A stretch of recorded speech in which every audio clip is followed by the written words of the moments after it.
Are the kids off of the internet? I don't know. Hey, everybody. I didn't know if they were on the internet or not. So Why are you so quiet? I don't know. Just being quiet. What's going on, everybody? Welcome to the ranch. Nobody's here. It's okay. We're all by ourselves. Oh. Nobody's here. We're all alone. You did put the thumbnail up, right? I did put the thumbnail up. And yes, you asked if it was different last week, and it was different last week. Yeah, I really liked the font last week. Thank you. Oh, hey, Gwen. How are you? Eric, of course, is eating still. Gwen, are you doing? Did you do your chores for tonight? Have you finished your chores? Hey, how are you? Jesse and Lisa are here. How are you? Oh, big time. Jesse and Lisa are big time. I know. They are big time. They do a live, and they got like 8 billion hits. I know. It's awesome. Yeah. They had like so many people at that live. It was really cool. And now I feel like a heel because every person that has a YouTube channel was apparently there except for us. I was there. Just you weren't. You were there? I was there. I told you. I was in there for a little bit. Yeah. I was able to pop in for a little bit. So it wasn't just us. It was you that wasn't there. They had 700. Why are you just going to throw me out there like that? They have 791 views on that first live. That's awesome. I know. Congratulations. I love it. I think it's awesome. Hey, Miss Mima, how are you? Hey, Caleb, how are you? Cool gamer in the house. Hey, cool gamer, how are you? I need to know what kind of games Cool Gamer's playing. What's up, JJ in the house? Hobbs Dirt Ranch, how are you? Jocelyn and I are starting our school season tomorrow. Woo, woo. Yeah, see, Monica represented Lisa and Jesse. Okay. See, Jesse knows. He knows. Well, see, this is how it works. I work, and Monica just plays it at the house. Are you serious right now? Oh, well, you got time to go hang out and be watching. Ask everybody who'll be working tomorrow. Ask who? Ask everybody here who'll be working tomorrow. Everybody between me and you. Yeah. Hey, Miss Dawn Ray B, how are you? I don't think that's really how it works. Oh, yeah, well. If there's only 2 people and I'm asking about you, that means I have to ask you. So, Gwen, have you done your chores for the evening yet? I'm asking if you've finished your animals. Did you get any rain down there, Gwen? I imagine you did. We finally got some rain. It was such a blessing. It was like the Lord was, see, she said, now got to fix some supper. Easy peasy grilled cheese tonight. Nice. Caleb says, good. Off work tomorrow, Dad? I am. So he's off work on a day, ready, where Luke and Abigail are going to be gone first thing in the morning. They're going to be gone all day. So it's not like he's going to spend time with any of those jokers. Okay. Wait, so Caleb's gone. Luke and Abigail are gone. Two that are going to be gone. The top 3 are gone. Okay. And then Jonathan works all day. Okay. And then I'm going to be gone at registration for like a couple hours. So I'll be back, but then... This sounds like it's going to be an awesome day off. Continue. Oh, you get to be by yourself. You like being by yourself? Yeah. Because somebody was just crying a river about being by himself for a while, a couple weeks ago. So I'm just saying. Hey, Troy, how are you? Gwen said they just got a tiny bit of rain. Yeah, no, don't get me wrong. It didn't like pour buckets. Well, okay, no, it did pour buckets for like 5 minutes and then it was done. God was like, here's all your rain for the past 72 days right here. And he like dumped a portion of the bucket out and then he held it back a little bit. So we're just hanging in there. Yes. Can I come hang out? Yes, come hang out with them, Since Troy. Monica stood you up. You better stop right now. I had sick children. They had Look, and here's Andale. Everybody that you decided not to visit still comes in here. Hey, Jen and Glenn. Ready? Jess and Glenn are here from Gathered Together Homestead. Yes, Jocelyn, I am bringing the littles, right? I actually will be bringing them tomorrow, unless Eric keeps them here with him. Not going to happen. But he'll have to take Jonathan to work in the morning, and then I'll be... Wait, I have to take him to work? Well, who else do you want? You want your dad to take him to work? I was going to ask your dad, but now that you're off. Mom's in here. Maybe we can ask Hey, Sharon. Hey, Ricky Ventures. How are you? Thanks, Miss Andale. I appreciate it. Eric's trying to throw me under the bus. Rude. So. Well, no, but here's an interesting thing. Ready? No, I didn't. You stood Troy up. You stood Andale up. They still come in, but the person that you met doesn't come in here. Casey? So that must mean poor Casey don't have no internet. It's so sad. You did something that he actually understands how you are now. He knows. Sharon, you do not have to take him. Eric will literally be home. I was going to call you. I'm trying to rest. Dave and Sharon, I was going to call you guys to see if you could take Eric, Jonathan to work. And yeah. Oh, you made it to 900. Yay, Ricky Ventures. Awesome. Whoop, whoop. That's awesome. That is so cool. I am so excited for you. That's great. If you guys haven't had a chance yet, go out and check out Ricky Ventures. We'll say a plug for him. I think most of these people He's got some adventures going on his channel. Yeah, I'll be there with all my peeps and my giant coffee. Yeah, we got to go. So tomorrow starts. So If you don't know, I homeschool my kids. We kind of homeschool year round. We do when we kind of just take it as we go with the flow. Okay. So when it comes time for school to start for the regular people, we try to get started again, really more heavy. And so we also have a co-op that we belong to, and Jocelyn is in the co-op with me, and we start the co-op registration tomorrow here in Greenville. We go to Greenville. We have a little registration there at Homeschool Homies. And it's just a fun, small co-op for the kids. And it's super exciting. I'm teaching 2 classes. If they accept my classes, I have to put them in there. We have a drama club that the kids are a part of. It is such a fun time to watch these kids make friends and learn. And tomorrow is the first day of class. Well, the first day of registration. And then next week we do auditions. And then we start school, like school, homeschool, co-op on September 9th. So I'm excited. Yeah, you gotta say co-op, because co-op school. We do school. I mean, we've been doing school for a couple weeks now anyway. Yeah. Back into more lessons and stuff. But Ricky said school doesn't start in Minnesota until after Labor Day. And so a lot of places don't either. Our homeschool co-op doesn't actually Labor start. Day? Is that September? Yeah. It's like your mom's birthday. Your mom's birthday is September 8th.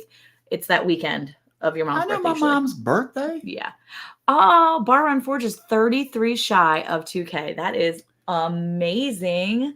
That is super exciting. Just think, you could have met him. He's like a superstar now. I know. And you could have met him. I'll just take a detour and go to Ohio next time. You were in Ohio. I had no vehicle. How am I supposed to get around? You were on that scooter. That scooter that damaged me. I am a damaged woman. I'm an injured person. I had to see the chiropractor every day this week. Look, this is I am rough. not throwing shade at anybody older than Monica, but Monica acts like an old woman.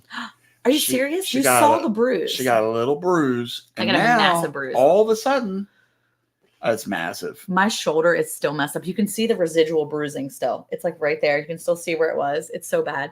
And my shoulder is so messed up. I can barely turn my head full. Yeah, it's bad. So I've had to go to the chiropractor every day this week, and he's closed on Fridays. So I have a feeling by Monday I'm going to be like crawling into the chiropractor. So I'll make you take me on Monday. Hey, Harvey Black, how are you? So yeah, it's been an interesting week for sure. I'm really glad we're doing school stuff again. So if you have kids in school, what grades are they in?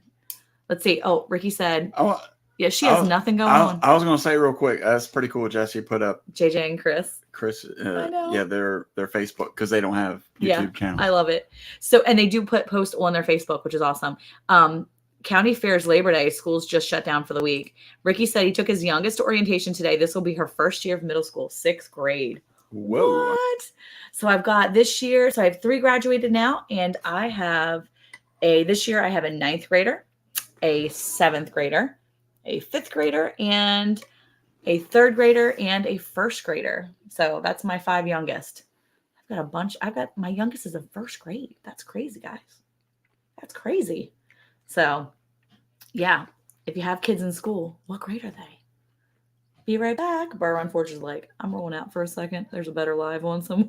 He's going to go check something else out. He's like, I heard there was another live. He's like, I'm too old to be talking about school stuff. School stuff is lame. Did you just say Troy was old? He's got grandkids. Still. You could have grandkids. And it doesn't matter with guys. Dudes don't care about that. Am I right? My dudes. My barbecue partner, Gathered Together Homestead, and Dale. So yeah, we're in that barbecue thing. And I think our day to post is our day for our barbecue cook-off thing is like the 21st of September. So we have to have all of our stuff ready and posted, and it's going to go up. Does that fall in line with what we're trying to do? You can't tell people what we're doing. No. We're going to have to make sure we kind of. What? I mean, it's going to be, we have to do it. And then, yeah, it's going to be, yeah. We got to make a plan. It's going to be a day. It's going to be a day. So we'll see. We'll see what we can work out. So hope everybody else is doing good out there. I want to ask more about school's lame. Nobody cares about school. Yeah, nobody cares about school. Remember in the old days. Tiny Tim, how are you? Remember in the old days, they used to say, be cool, stay in school. Yeah. That's a lame saying. Really? Okay. Nobody cares about school. Look. Speaking of old ladies. I think my kids are your age as Monica and Eric. I'm tired of just thinking of 5 school age kids. Oh my goodness. Nah, it's okay. My son will be in 11th, and the oldest is taking college classes that start on Monday. That's so cool, Ricky. That is so cool. Wait, what was that? 11th? Son will be in 11th, and then the oldest is taking college classes that start on Monday. Okay. So that's cool. Very nice. What's the career path on the college? Yeah, that's interesting. Our treasured home. How are you, Miss Nancy? How are you doing That's tonight? a question to ask. Who knew when they were coming out of high school what they wanted to do with their life? Or did you use your college education, if you got one, with what you're doing right now? That would be cute. That'd be interesting to see. Hey, how are you, Liam? Mennonite Farmhouse is in the house. How are you doing tonight? In the farmhouse. In the farmhouse. Like how I did that? Not me. Dawn said, not me. Yeah, I mean, I didn't know when I knew I wanted to be a teacher. I knew I wanted to be a mom. Kind of knew that's what I always wanted to do. So you're living your dream. Living my dream every day. So you're not actually working then. Because I'm teaching and I'm a mom. No, they say when you do what you love to do, then you don't work a day in your life. Then you're not working a day in your life. So yep. So you haven't technically worked at all. So earlier when I said you just sit around the house, is actually an accurate statement. No, not working and sitting around the house are two different things. Are they? I did want to go to be a police officer, but my mom talked me out of it. Yeah. Okay. Yeah, that's interesting. I did not know what I wanted to do. Yeah. I still don't know what I want to do. Leanne said she uses her college degree every day. It was in human communication. Very interesting. Well, you got a degree. Is that a degree? Leanne says it is. I'm using my college education for my career now, but I don't advocate for kids to go to college. The loans aren't worth it in my experience. Hey, look who's here. It's Casey. He just said that I stood up a bunch of people when I was going on my trip, and they're still here hanging out. And and then the one person that I did go visit, I probably offended them somehow, or they figured out how I really was. And that's why they don't show up in our life. And I said, psh, knock it off. Is that who you were texting? Did you text him? I did not text him. I did not. I went back to college and I'm not using any of it, but I have it. And it's always good to have, right? Well, yeah. Hey, I'm from the roots up. How are you? Hey, what's going on, neighbor? Yeah, Oklahoma. So we're going to say you. Well, I was going to say that I'm in agreement with whoever said about the college thing. Dawn said with the college. Because as I've tried to encourage my siblings, well, mainly the one, is to find somebody else to pay for it for you if you want to go. Because it's a write-off for all these companies. So, if you're able to find somebody he said not true that can spend the money for you on your behalf and you get smarter, that's the way to go. Well, Leanne said I had my college tuition paid off by the time I was 28 years old. I worked my tail off. And Casey said, not true. It was just the coolest visit. See? Boom. No, it said he's saying that I was the coolest. I was just the coolest visit now. So he's talking about himself. He's not even talking about you. He didn't like you. He liked himself. You're so wrong. That's what it says. Casey doesn't spell things all the time. He was just the coolest visit, meaning he is the one that got the visit from us, and he was the coolest when we visited. Yeah, I'm with Dawn. I'm with Dawn Ray B. That's who you were texting. That's you. Not me. I wasn't texting anybody. My phone is almost, I don't even know where it is. It's dead. It's basically dead. You were texting Ormsby. I was not texting anyone. And saying, you better get on here or else I won't come back to visit, and I'll go visit Andale instead. You go visit whoever because you had to pick one or the other. Go Somehow you pick Casey instead of Ricky Venture said, "Be cool and hit that like button." Thank you. And Casey said, "Yes, I'm not like Leanne. I don't have a college degree and I can't spell Eric." It's not broken yet. Don't worry. I got it. It's not broken yet. Just throw it around. Yes, it is a good job, Leah, getting your college tuition paid off. That's awesome. It's something that not a lot of people end up doing very early on. That's a hard thing to do sometimes, especially when you just keep getting digging that deeper and deeper when you're in college. And it's easy to get deeper and deeper, right? Because you come out of college, 40, 50, 60, 80, $120,000 in debt, whatever it may be. Then you got to start a life. And you start a life, and you got to buy a house, but you got to get a car so you can go to the job. Yeah. So you got a car loan, you got a house loan, you got a school loan. Yeah. Yeah. And see, Nancy said it, to me, college isn't worth it unless it's a trade. And that makes a lot of sense. And that's, I think what Eric was saying, it's important. If it's a trade school or something like that, it's important. And those are things that are kind of people are doing a lot more now. But I mean, look, I'm not throwing shade towards people. No, college is like great. white collar. Yeah. I'm definitely a hands-on type guy. Yeah. But I think it's a lot, one of the things that Monica's dad said that made so much sense was when we were looking to buy our first house, and whatever we were looking at, her dad had said, you can't start off where you see your mom and dad now. Yeah. And that was important to hear for us because, we want to buy the single family home. We want to buy the house that looks like mom and dad or in-laws. And, Jen. that's hard to do. And that's a lot of people, I guess, feel like they're coming out of school and that's what they're going to be able to achieve right away instead of taking time to build up to that. Yeah. And it's important to, yes, we do, Leanne, to start out at the ground level, work your way up. Yeah, it's true. You gotta start small, baby steps, right? And sometimes even like a small school or doing some classes, not, if it takes you 2.5 years to get a degree, like an associate's degree or something, because you're working and going to school. Yeah. Instead of keep going into more debt. Yeah. Well, Good Times Homestead with Jen and Steve said, man, I'm in New Mexico and drove right past you. Haha. Well, it doesn't matter. Monica wouldn't find time to visit with you anyway. Yes, I would. What are you talking about? Oh my gosh. Well, yesterday, and yes, Leanne, we do use Teespring. Yesterday I had hey, Moonsprout, how are you? Yesterday I had a friend. So when I was 21 years old, of course, I knew I wanted to be a teacher when I was 21. So Lisa. Like 2 years ago. Go ahead. When I was 21. No.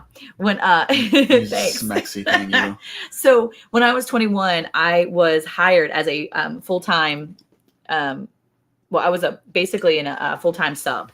And so I was able to teach my own classes without having to do all the extra work that came in with being a teacher, like a real teacher, right? Because I didn't have my degree. I only had, yes, it's Topo Chico.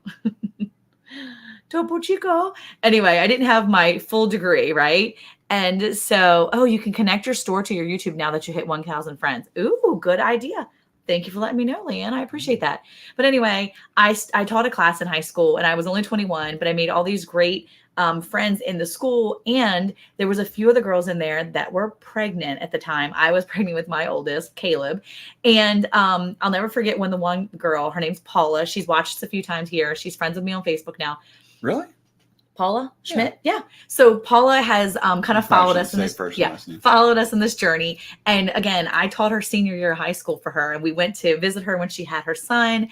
And her son is actually like 4 months older than Caleb. So it's kind of cool to see someone grow up. Even though you were older than them, they kind of grew up alongside you. Well, we've kind of followed each other over the years, and she was actually traveling from Maryland to Las Cruces, New Mexico yesterday on a quick trip. And she reached out to me yesterday. She's like, I am in Tennessee. Where do you live? And I'm like, here's where I live. They came right down I-30 and I missed them because I was out at the dentist and they got stuck in traffic. And she didn't text me until she was all the way in Abilene this morning. I was like, man, I could have saw her. So I told her, I said, hey, if you're in town, let me know. So hopefully she's heading back on Saturday. She's going to start her journey back. So maybe she'll stop in on Sunday. So we might have a visitor from Maryland on Sunday, but I am always welcome. You are always welcome. If you're ever traveling through the Dallas area, you gotta be careful extending that welcome. There might be some crazies out and you want to stop by, or if you just want to meet somewhere, we'll meet at the end of our street or somebody else's street, and you'll never know. And then, but yeah, I love visitors. I think it's fun. Just remember, we know how to protect ourselves in case you're crazy. Yeah, we have lots of crazy dogs. We have crazy dogs.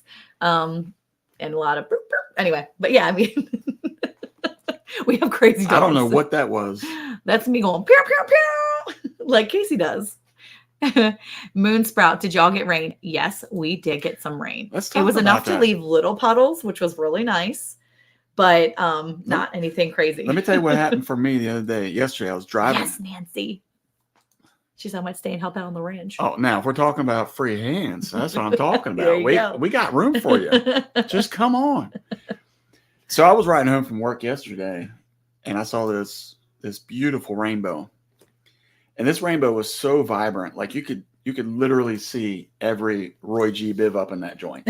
Every Roy G. Biv. Yeah, you know what I'm saying. Anyway, So I'm looking. Roy G. Biv is one thing, is one guy. He's all of it together. He's an actual dude? Well, he is now. He's a rainbow. Roy G. Biv. Okay. Know. Anyway. By the way, she wants to know if you're coming to help her this weekend. Do you mind if Lisa wants to know if you're coming to help this weekend in South Dakota. No, I'm not doing any showers. No. Well, you can tell about that in a minute. Anyway, so I'm riding home and I see this just beautiful rainbow. You can see, maybe we'll do it this way. I mean, you can see like every color vibrantly. I mean, it was so awesome to see. And as I was getting home, I felt like it was getting bigger, but it still kept getting further away. Mm-hmm. And the first thing I thought was, I might be able to actually see where that thing lands. Now, here's the thing. I did a short video. You remember the short video I did on the rainbow? Yes. You could actually see where it landed in this pasture. And I knew for sure that this video was going to like blow up. I'm like, who doesn't want to see where the rainbow hits the ground? That's so awesome. Didn't blow up. Either way, not important, right? Anyway. It's a good idea, Jen. So. There. Ranch Kid Boot Camp. Oh. Drop off the kids, boot camp it for a week, come back and get them. Anyway. We'll start charging people money for that. Yeah. Yes, Ricky. Put a set of bunk beds up here in the schoolroom. Yeah. Well, there was on the video, if it said if you're the 1 millionth viewer, then you get a pot of gold. Nobody saw it. So. No, you didn't say that. Anyway. They probably take it down anyway, and we lose watch hours. So I'm driving along. I see this rainbow, and it's getting bigger, but kind of further. And then I started thinking, I'm like, wait a minute. How do you have a rainbow when we haven't had any rain in like 70, 80, 90 days, whatever it is now? I don't even know. Mm-hmm. It's been so long that I have not seen. How do you have a rainbow? Because we have rain. You didn't have rain in Dallas yesterday? No. So as I'm driving down, when I got about a quarter mile or half mile from the house, this construction site, they're putting in this community. And like 3 blocks up. It's all this, like it was just mud. It was just a little bit on the road, but their whole thing was all mud. And I was like, we had rain. So then I'm thinking I get home, I want to get to see all this water, it's going to soak down and everything. No. It was really interesting. The ground is so dry. It's like a sponge. Okay, so there's really interesting. There's a little thing on Facebook. My sister posted it yesterday on Facebook, and I was thinking about reposting it. It was kind of interesting. Dawn said, they were spraying water maybe. No, we actually did get rain. So it was really interesting. My sister posted this thing on Facebook, and she had reposted it. And someone had taken 3 cups of water, and they stuck them on 3 different types of grass or ground. The first one was very damp, very, saturated, just regular ground with grass and everything, green grass. And the other one in the middle was a previous drought, but already kind of regenerated grass, I think. And then the third one was just in the drought or currently in drought. And they took the cups upside down, they flipped them upside down, and they pulled the paper out, and then they started, the water started sinking to the ground. The one with the, green grass, the one that wasn't in drought, the one that was regular, the water just went bloop, and it went completely soaked in no time. The middle one that had been in a drought, but it was out of drought, took its time, but it went down. The video was maybe 4 minutes long or 3. I think it was like 3 minutes long. And the one that was currently in drought, that water bubbled like twice, and that was it. And the water just stayed in that cup, and it was hardly soaking into the ground. And the point was made that, that's why you have to be really careful, and why it's so easy to flash flood when you're in a drought, like Texas is in, and then you get this massive amount of rain, even if it's just a half an inch, quarter inch, eighth of an inch of rain. I'm bad with all that, right? But just a little bit of rain, a lot of rain, whatever it is, great. That rain hitting the ground is not going to soak in, and it's just going to stay there and pull up. And that's why flash flood occurs so quickly when you have a drought like we're in. And so that's why it's super important to be mindful of that, especially when you are in a place where it's, been drought. Hey, Denise, how are you? Nisi's here too. How you doing? Listening while I work? Whistling while you work? That's what Ezekiel does all the time. Is Eric always after his Lucky Charms? Yeah. Oh, that'd be good. Lucky Charms? I could go for some Lucky Charms right now. Oh, my goodness gracious. Oh, speaking of which, I bought some 1886 milk today. Nice. I bought some coffee milk. It's so good. There's a local place here in Texas. It's called 1886 Farms, and they produce the best. It's such a good coffee. They have coffee milk. They have blueberry milk, strawberry milk. I bought strawberry. Blueberry? Yeah, but I couldn't find blueberry today. They have strawberry milk. I did not know that. I know. I'm hoping I didn't miss it. They have the dreamsicle. They don't have the dreamsicle right now. That's seasonal. That's seasonal? Yeah. Okay. So blueberry is seasonal. I'm hoping I didn't miss it because I really wanted to try it. But yeah, I will tell you what. I am super excited. The kids were so excited to get the chocolate milk. And I can take all my jars back and get a $2 refund on the jars and then get some more. So I was really excited to get some milk today. It's chocolate ice cream here. By the way, JB Seafood in Myersville, Maryland. Oh my. Oh, what did you get when you went to the seafood place? I love seafood. For my birthday, I made myself, hey, Robert Lonis, how are you? Wait, she knows about 1886? Yeah, I think they have them south. They have them down there. The only milk you buy. Yeah, no, they do. They do it down like it's all the way down in San Antonio and Houston and stuff like that. That's cool because it's not like a huge company. I actually, years ago, I was in conversation to possibly work for them. Yeah, because of nice company. COVID, it's a family-run business. It seems like it's pretty nice. Thank you, group Robert. Of people. Did you see? Leanne said strawberry milk's from a red cow. Chocolate milk's from a chocolate cow, from a brown cow. Crab cake, scallops, hush puppies, onion rings, and coleslaw. Oh my goodness, wow. That's Dude, amazing. Were you able to drive after that, or did you just pass out? I would have had a 6-month-old food baby at that point. I would have been like, you have to put your eating pants on for that kind of stuff right there. You got to go get some eating pants on, then go eat. I made for my birthday. I came home from our trip and I made myself a big old pot of crab soup. And let me just tell you, it was so good. I ate it for like 3 days, maybe 4. It was so delicious. Robert Lona said, now I'm hungry. Carla, you don't take your jugs back. You can get a refund. So they're really pretty glass jars. I mean, they're gorgeous. That's milk jugs. That's their selling point. Is they have different ones too. You should see the ones I have now. They offer delivery. It's like the old days where the milkman would come. I love it. So you get a refund back for taking the glass bottle in, which you're basically paying the same amount as you do normally. Jen uses hers to cold brew coffee in. There you go. But they have girl, they're over in Phoenix is their home base. Yeah. So they have a big thing over there in Phoenix, and they actually do. I'm sitting there trying to sell these guys. Thank you, Carla. Yeah, anyway. No, they're great. They're great. I'm excited. Yeah. I'm loving the milk, and I was excited to get the milk to our house again today because the kids heard where we were out. We were down in town. We went to the British Flying Museum, the British Flying Training School Museum today down in Terrell. It was such a fun trip. The kids liked it. We learned a lot today. The lady kind of gave us a little bit of a tour too. It's usually a self-guided tour, and we got a chance to talk to the lady, and she kind of explained some things to us. It was really cool. And then we went to the local place downtown called Pops for fried catfish and chicken, and it was amazing. Thank you, Carla, for happy belated birthday. I appreciate that. I missed Papa's crab cakes. I'm telling you, Dawn, crab cakes. Oh, it's like Gwen says, I can do crab cakes, but not anything that contains a crab in a pot of liquid. Nope. You know what, Gwen? Don't knock it until you try it. This crab soup I make, it is amazing. I think it's good. Better than plastic. It's been quite some time since I had any. I usually don't share it, so crab soup that is creamy with sherry in it is delicious.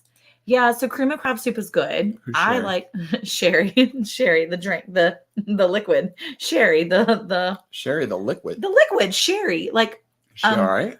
No, stop. Anyway, crab bisque. There you go. It's like a creamy crab soup. Anyway, it's it's not the taste, it's the smell.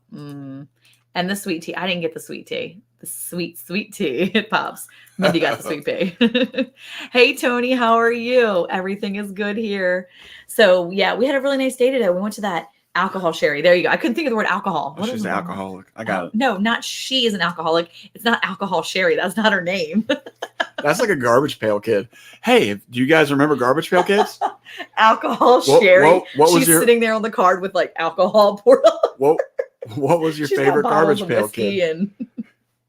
Oh my gosh. She was a lush. Wrong. Chicken Cobb salad for dinner tonight. So he said the crab cake was crazy good. The scallops were cooked perfectly, and the person next to us got soft shell crab, and they had heard me talking about it, so they let me sample it. Did you like what? The soft shell crab? Wait. You tried someone's sandwich? He's like, excuse me. That looks really good. Do you mind if I taste a little bit of it? Cooking wine. Thank you, Carla. That's a better way to explain alcohol sherry. Here's alcohol, Sherry. Woo! She's tipsy. That sounds like the aunt that comes to the party nobody wants there. Oh yeah, pukey Luke. And she said, "You better be here this weekend." Garbage Pail Kids were like. He said no. He didn't ask. They offered. Hey, okay. Just in my opinion. Wait. Soft shell crab sandwiches. So this like I can't eat the crab with its like I can't bite into the shell with its like legs hanging out of the sandwich. My dad would get some soft shell crabs. He would make himself up a little sandwich. I mean, it wasn't like they were fried either. Okay, they were just like the soft shell crabs. And let me just tell you, he'd be eating this on a piece of bread, and the little legs are hanging out the side. I was like, no, Dad, that is too real for me. Too real. Wait, what did he say? Snotty Scotty. I like that one too because that's my brother's name, yeah, Scott. She said she'll bring the sherry. She'll bring alcohol sherry. Adam bomb. So this is what I'm envisioning now with Troy, and especially since he can't defend himself. Listen here. Ready? You know how like when you were a kid and you didn't want to ask your parents for something, and so you said it loud enough. So that's how my kids tattle. So that no sandwich deep fried like a crispy spider, so good. So you had the deep fried soft shell, totally different than the regular soft shell crab sandwiches. No good. Deep fried, maybe a little bit better. Dad says you tuck the legs in and bite. Yeah. Oh, see, Dawn says gross. My best friend loves soft shell crabs. I just can't. See, Dawn, I'm on the same page. No, ma'am. Can't do the soft shell crab or crab butter.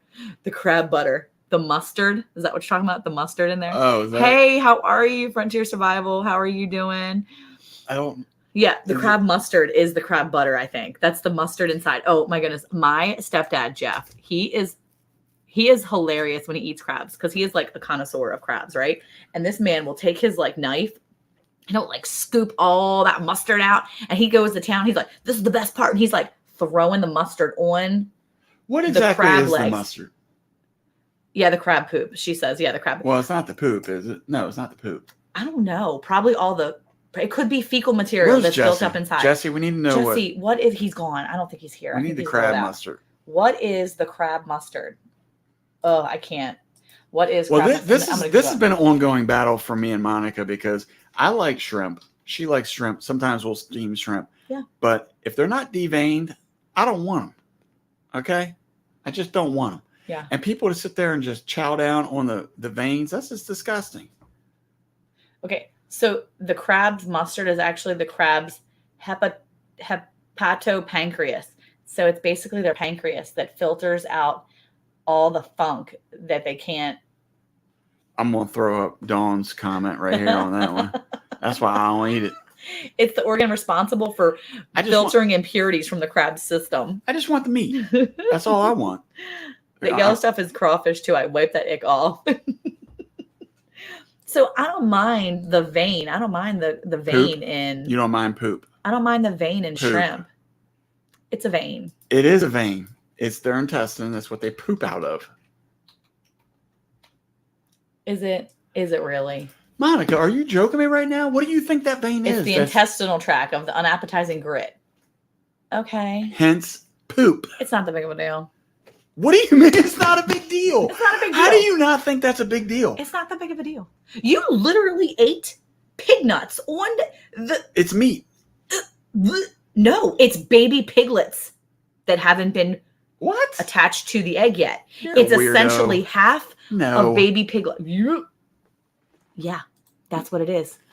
You can't say nothing. It's poop, whatever it is. Guess what? It's not any worse than eating pig testicles. There were living things inside those testicles. At least if I'm eating shrimp poop. What do you mean there's living things? What does that mean? Sperm. Pigs have sperm. But if you cook it, it's not living. But there were living things. If I'm eating the poop of a shrimp, that's still not anything worse than. All right, I'm going to sound real ignorant when I ask this. You're eating testicle stuff. Okay, you're going to have to forgive me for this. Anybody that's out there, if this is too grotesque, I apologize ahead of time. We talk about way wacky stuff. We need to stop. Oh, look, poor Daz comes on. I rock up and people are talking about eating poop. See? Yeah, welcome to the show. That's where chemical pollutants collect, and the main reason I prefer to clean my crabs. The tradition of eating the mustard might not be a good idea anymore. Probably not a good idea anymore. Look, I don't eat it either. Okay. Yes, Rocky Mountain Witch. Okay, so let me ask this. Mm-hmm. is the semen actually in the testicle? Yeah, that's where they're all living. Okay, so hey, Ronnie Beaver, how are you? So when you do, hey, welcome. We're talking about semen and poop. No poop or the testicle word. Okay. Yes, it's true, Carla. Any meat you eat was a living thing. True. Okay, but and yes, Troy, it did go south really quick. Can I finish my question? Poop Land, good day, Poop Land Ranch. Yeah, I think so. Is that Marylanders telling me they never eat catfish because they're bottom feeders, but they run people over to get crabs? This is true. I'll be eating catfish. It's good. I'll be eating both of them. I just don't want to eat the poop. That's all I'm trying to get at. I just don't want to eat poop. I don't even know why. Why do I have to say that? What is it that you want to sit here and have an argument about eating poop? I'm not saying I want to eat poop. I'm just saying that. No, you actually did just say that a little bit ago. I said I don't mind eating the vein to a shrimp. Different. Hey, Rich Cat Ranch, how are you? Hey. We're talking about eating shrimp veins and pig testicles from a couple weeks ago. Okay, yeah, so let's go back. Where's Ricky? Because Ricky. Yeah, good day. Welcome to the poop testicle and castration show. Hold on. This is a question directly for Ricky because I know that he's in the medical field. So I want to ask him if the semen is in the testicles, then how come when you get a vasectomy, you're not cutting the nuts off? You're cutting the tube that takes it from point A to point B. You're like, bloop. That's why I said I'm asking. We can talk about this later. No, I want to know. No, sperm is in the testicle. The semen is in the gland. See? Wait, what? Don't. Troy is a genius too? Yeah. You just cut the tube. See? In America, bull testicles are the most common and go many names like cowboy caviar, lamb fries, bull fries, Montana tenderloin, and of course Rocky Mountain oysters or calf fries. We heard of that. That's a thing. Calf fries. Go up there to Ricky because Ricky was answering. Eric, you're cutting the highway. The vas deferens. There you go, vas deferens. You just cut the tube. See, I told you that. And bull, lamb, goat, buffalo, and boar testicles are enjoyed as food all around the world. That's fantastic. So you think I actually ate? I know what you ate. But they were dead. I don't care. That's fine.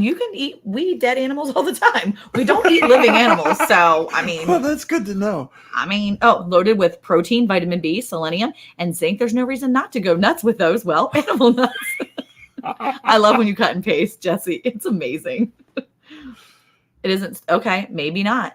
This is a conversation. And Caleb goes along with it. Snip, snip, snip.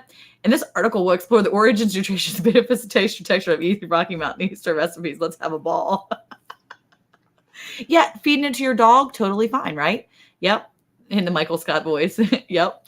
Severing the vas deferens prevents the sperm from getting into the semen. Okay. See, we're not going to keep talking about this. We're done. No, I think we're done. This talk has gone nuts. We've gone completely nuts. But we're off our rockers now. That's why I tell you. That's why I enjoy doing these shows because it's so educational.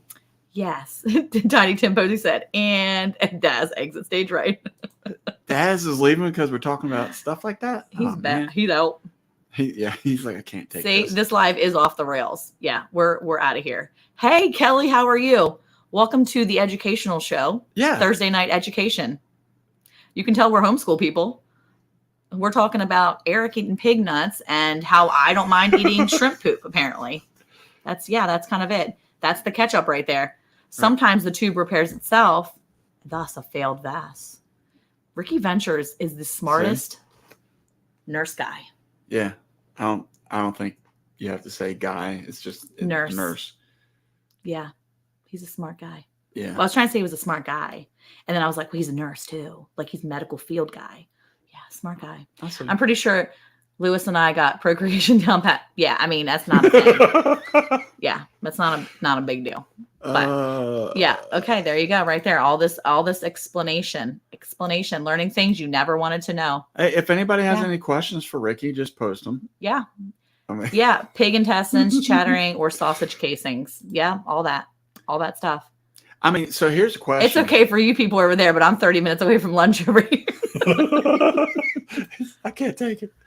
Yeah, no, I'm not doing it either. That's why he did it when I was gone. Because I will cook things. Will you? Chitterlings. Yeah, there you go. Chitterlings. Chitterlings. What is that? Chitterlings. The chitterlings. Parts of the pig stuff. Yeah. The chitlins. Chitterlings or chitlins. Yeah. Rich Cat Ranch. Kathy is a childbirth educator. Me too, girl. Certified childbirth educator. Whoop, whoop. And doula. Right here, too. How do you know it's not a guy? She said Kathy, not Richard. Oh, I see. Okay. I'm a slow reader.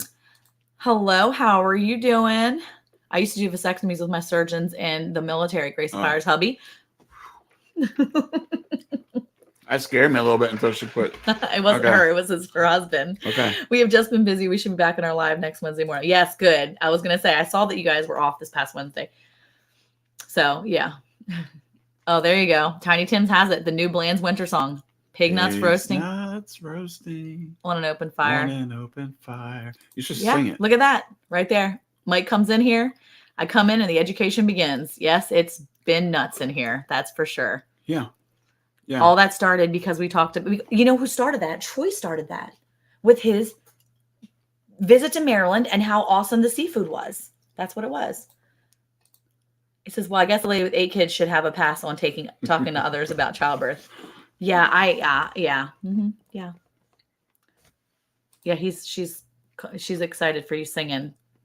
We're not going to encourage them. No, look at this face though. The emoji face. She's crying. Yeah, it's actually crying. Yeah, they're all saying no. Crab mustard fault. You know, this started because of Troy. Troy started this. This is all Troy's fault, and he's saying no, but it's his fault for sure. We're blaming Troy right now. If you didn't like the conversation that we had, it's Bar Run Forge's fault actually. So if you need to unsubscribe, don't unsubscribe to us. Just don't come in here when Troy's in. I'm just joking. Troy's awesome, and it's our fault. We talk about what we want. Nobody makes us or stops us, actually, for that matter. YouTube's going to stop you. Speaking of which, I think we said it last week. They took down one of our videos. So mad about it because I went to go look at our hours, and we don't have our watch hours actually. After all, we're like 80 watch hours shy of our 4,000. I was so mad. So mad. So I guess the public watch hours are different and some of the other stuff. Look. What does that look like for you when you're so mad? My angry face. I just did it. Let me see it. I'm not doing it again. You were talking about seafood, which led into soft-shelled crabs, which led into crabs, which led into the mustard, which led into the veins in the shrimp, which led into poop, which led into pig nuts. Just saying. I can trace it back like a genealogy of our conversation. It's good stuff. You got a good brain up there now. What video did they take down? So they took down a video of our 14-year-old son driving on a tractor where Eric was, it was called Time to Encourage Our Youth. It was a short. It was a YouTube short.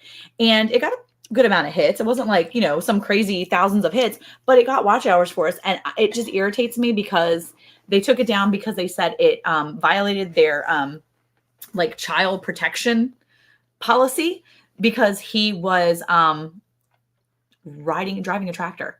Let me just tell you, I have found so many. Yes, you're right, Gwen. You won't. 6 degrees of separation. That's exactly it. Yeah, the public watch hours are different. You have to go by the monetization hours. Yeah, exactly. So I've been watching on public watch hours are what they're called on the monetization stuff. And I've been watching our watch hours and I'm like, okay, we got plenty of watch hours. This is great. But because I don't get on my computer except for like once a week, I didn't see that. It made me so mad because I'm like, seriously? No, apparently you can't put a 13 or 14-year-old on tractors. Hey, Growing with Hudson, how are you? Yeah, kids driving a farm tractor with a seatbelt with the dad 10 feet from him. And they told us it was violation of the child protective, thing on YouTube. It was just stupid. But we can't fight it. And when we did, Little Southern Brothers was hit with the same stuff. Yeah. So here's the thing. We can't argue it because we're not monetized. So when we sent back our appeal, it was just immediately sent back and said, no, thanks. It was like a bot just did. They were like, no, thanks. It was a computer. You can't request a person to look at it and see it. You just got rejected. Yeah. See, that's awesome, Ricky. That's so cool. That's the way to do it right there. I wanted to say, and that's Monica and I were talking about this the other day because guess not. What's really frustrating is especially on YouTube, if you go through and you look at how much garbage is on there and the things that are so inappropriate. Yeah. Especially in some of these ones that pop up in your shorts or whatever, where it looks like these people are young. Yeah. And they're flaunting themselves and doing things To me, that's dangerous. Yeah. Well, here Caleb says, you two as liberal, they don't want future generations to think on their own. So I don't think we said his age in there. We try not to usually say that in all our videos and stuff, but I think he said, we have a young kid or we have a teenager or whatever. He said, he might have said teenager, but you can tell he's not this like burly 13 or 14-year-old kid. But the point is that he's got a seatbelt on. He's following the rules. And no, I don't think we can repost it. I would be afraid to repost it because if we get another strike, then we'll have a second strike against us and it'll be a warning. So that's why I'm afraid to even try to repost it.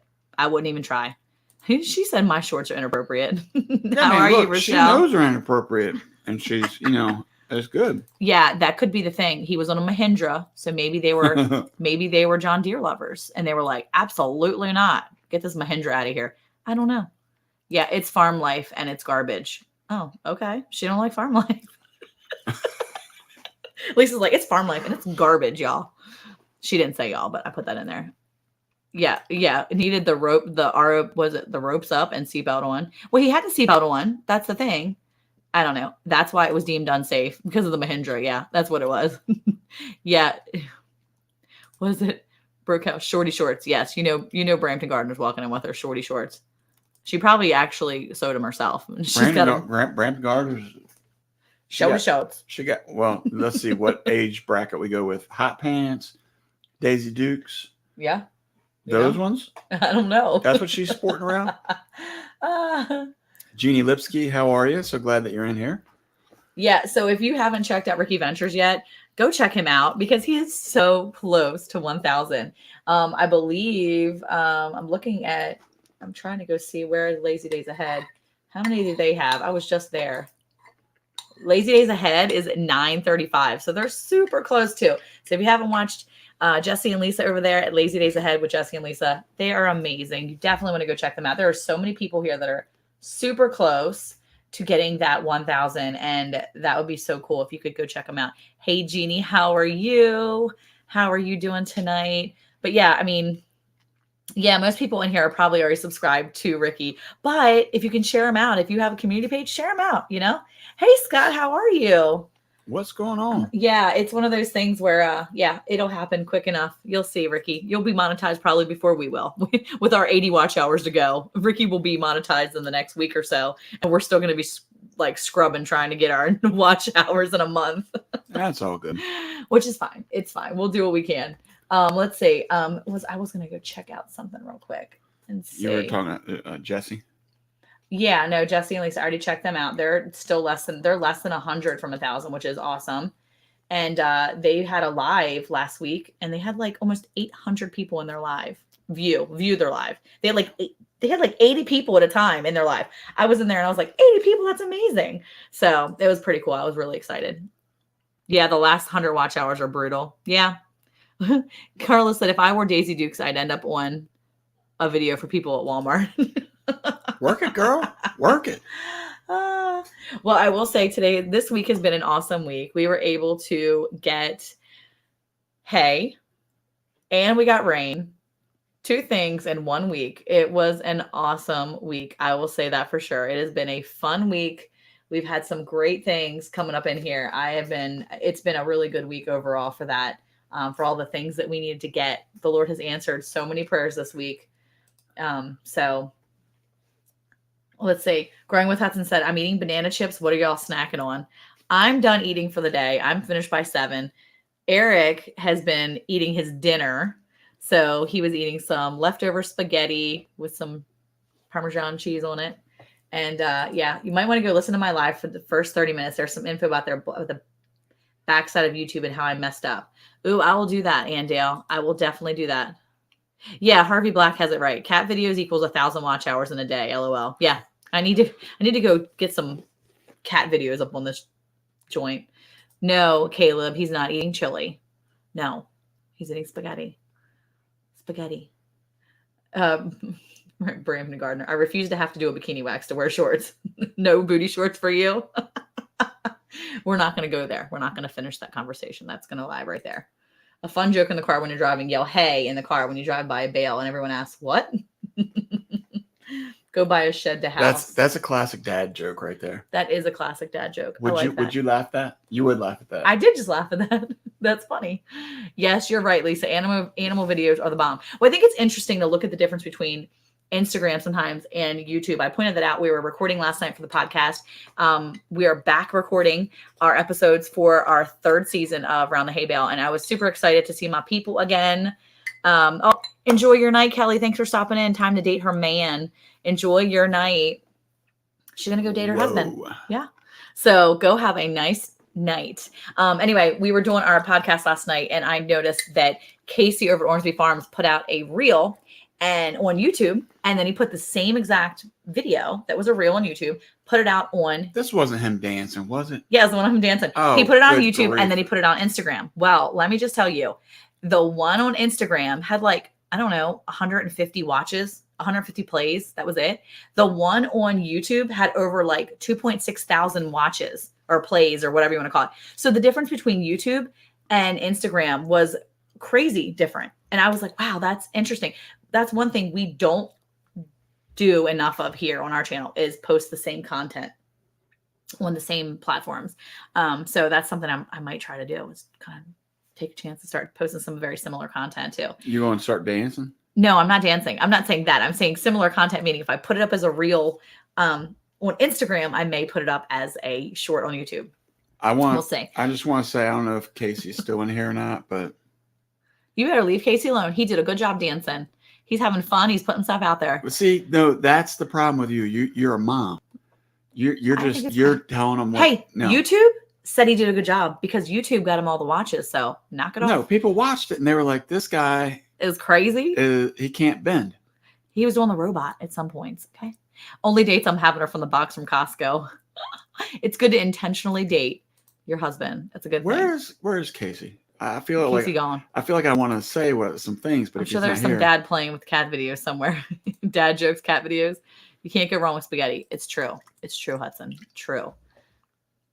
Hay and Bale. Yeah. Hey, Bale. Bulldog videos. Right. Exactly. No. Well, Instagram is we easier. did the one video with Joy, and that didn't do anything. That was our very first short. It was horrible. You didn't even like it in the first place because it was our very first short and you were like, I don't know about this. Let's see. I usually get more action on Instagram, but I had Dexter's short hit 1.7 thousand views in less than an hour. That's awesome. And see, that's the thing. I think it really just depends on what you're doing and what you like to work with better. Hey, how are you, Garden State Gardener? How are you doing tonight, Mr. Joe? So that's Rich Cat say it's the dogs howling and I laid down the Halo theme, the monks chanting. Who knew that would be so popular? Yeah, that's the thing. The dogs howling. Yep. And dogs get attention. Hey, Grace and Fire, how are you, Miss Glenda? Nothing on Instagram, but 1.2 thousand on YouTube. YouTube loves it when I talk to my hens. Yeah, it's definitely a different world when you look at why people were doing the things that they're doing. Let's see. Casey doesn't join your lives, but Bar on Forge does. That's true. Yeah, I got true. you. I appreciate you, Troy. Yeah. Wait, why is it not eligible for watch hours, Rochelle? Maybe because of the song, maybe? Oh, I don't know. Copyright infringement or whatever. I don't know. We'll have to go back there and look at all our other stuff and see. I don't know. It's definitely different looking at the two. I wonder if that's why some of our watch hours are gone. Why? For any of the ones that are copyright infringement? I don't know. I don't think it matters. Rich Cat Ranch said, I have a recent short, 49 seconds, that just went up 3 days ago. It has 3,489 views and has earned me 13 and a half watch hours and 7 cents. Dude, watch out. See, that's what I'm talking about right there. Well, see, I think that's the thing too. I'm wondering, it doesn't show us how many watch hours that video that they took down gave us. I'm sure it wasn't 80 watch hours, but it's frustrating to think that we could have lost even just 1 watch hour from a video that they took down. Yeah, I mean, that's definitely, it can be. Shorts are only eligible if people watch it from your main screen and not from the shorts shelf. If you use shorts and music, it's different from a regular upload and no monetization earned. Got it. Very interesting. We'll have to be learning a lot of that stuff. I think that for us, at least for me, the lives that, or the, the shorts that we put up is me trying to. That's awesome. 21,000 views. Trying to generate more unique viewers. Mm-hmm. That's what I'm shooting for, to try to get more views on the other videos. Wait, Carla, you have a barbecue channel? What's your barbecue channel? Hold on, I'm gonna go check her. Where's her barbecue channel? I don't know. Carla, what's your barbecue channel? I want to know what that is. I haven't seen that. So that's interesting. Wait, what is it? For something. Hey, Lisa Kalovi, how are you? Yeah, he said he did a really nice, really cool video. 180 views. I was seeing that at Eli's house. Just 21,000 views. The other day, it was like 19,000 views, I think. So that thing is just skyrocketing. You're going to be hitting 1 mil. K Lowe's Pits. I'm saying it. I'm just saying it so I can. Close Pits? Close Pits. Wait. Close Pits. Wait. It's a guy named David. Is that you? It's not you, Carla. Wait, I think I'm doing it right. I'm typing it in right? There, I think Harvey's got it right there. I think we're going to have to go find our cats outside somewhere. It is Closed Pits, yeah. Closed Pits. See? Yeah. Harvey's got the right idea. Top vid, no time. Cat versus catnip. We're going to have to do that. I see Carla. I see this video. I see this thing. Yeah, she says it's her. That's her. Okay.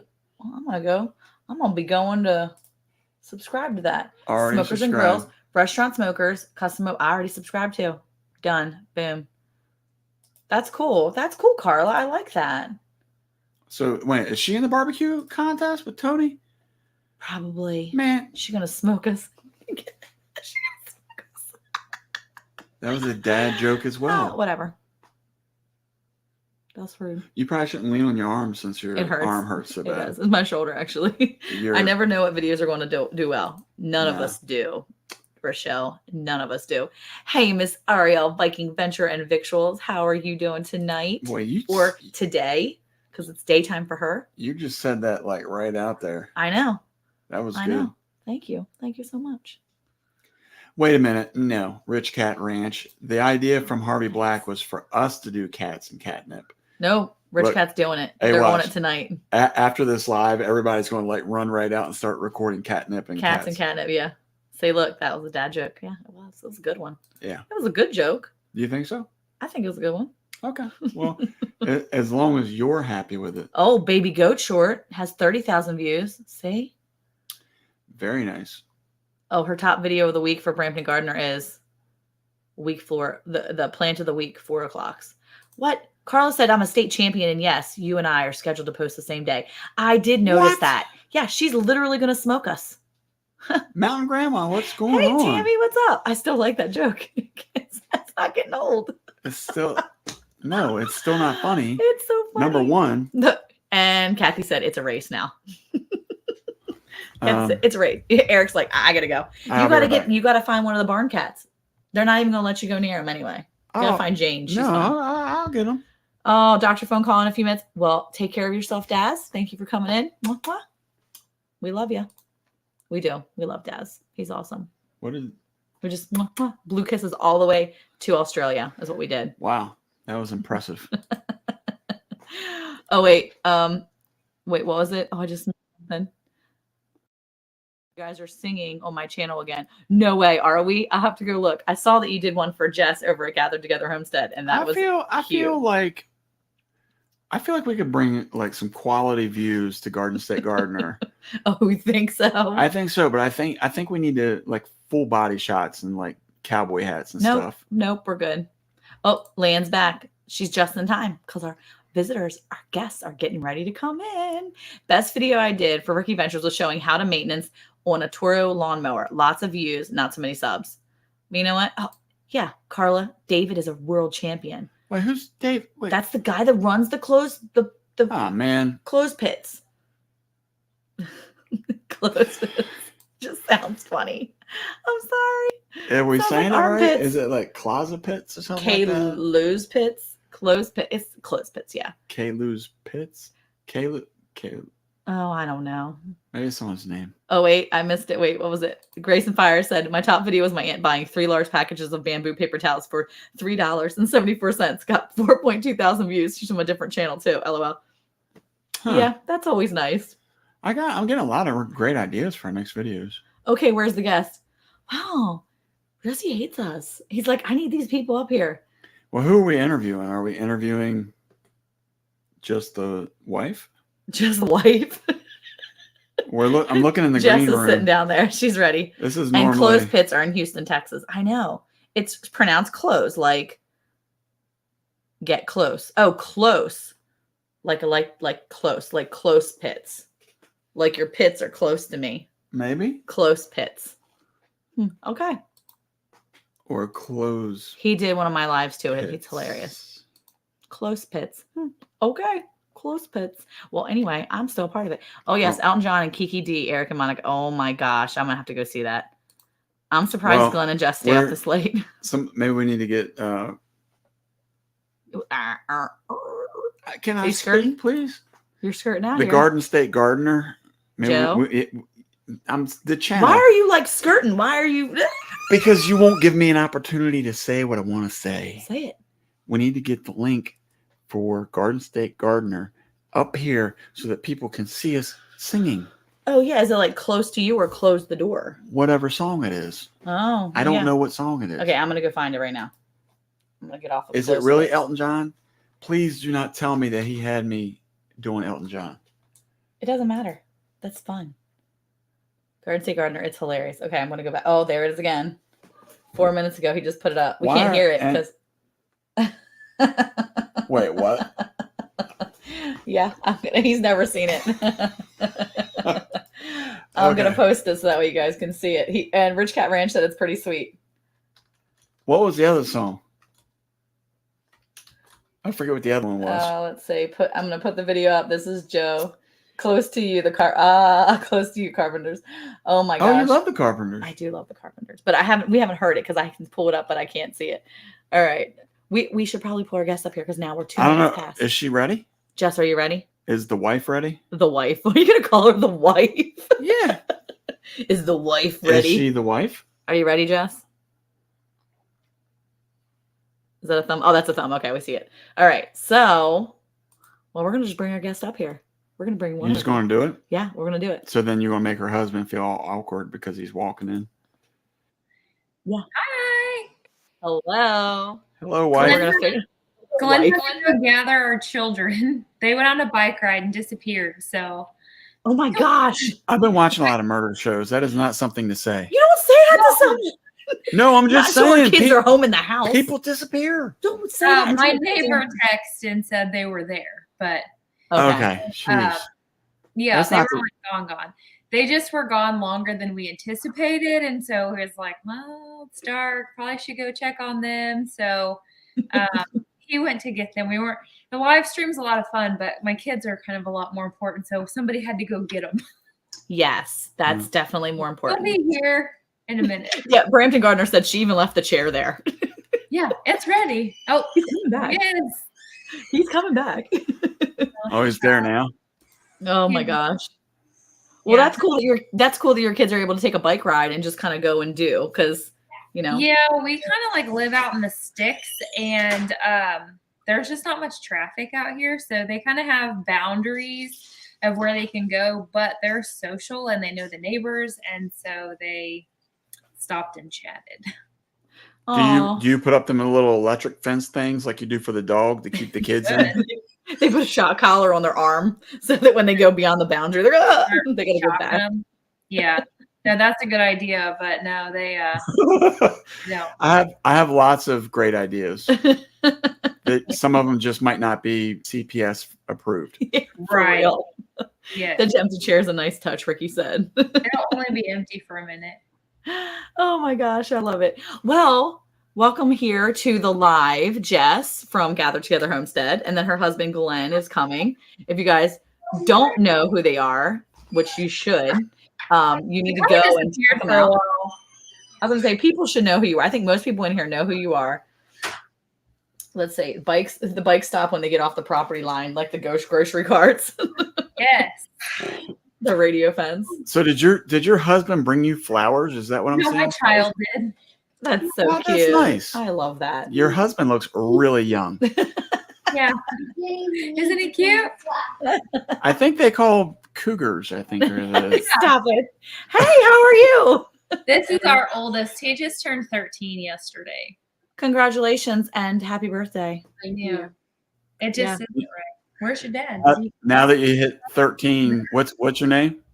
Hunter. Hunter, now that you hit 13, you need to start growing a beard, buddy. Yeah, I'm gonna get one just like that. Yeah, right on. He buys his at the store, so I'll give you the link. One.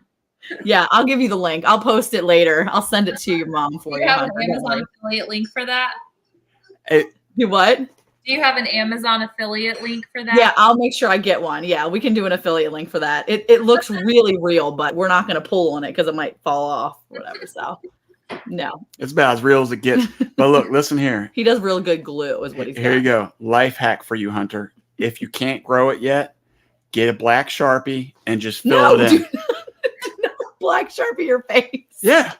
Yeah. Because it'll be there for days. Yeah. Don't listen to him. He's not good with kids.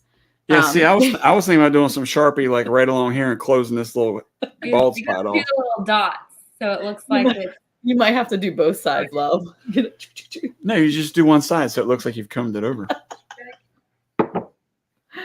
Oh my gosh, that's so waiting on you. So Hunter, what do you do? I've seen you in the videos.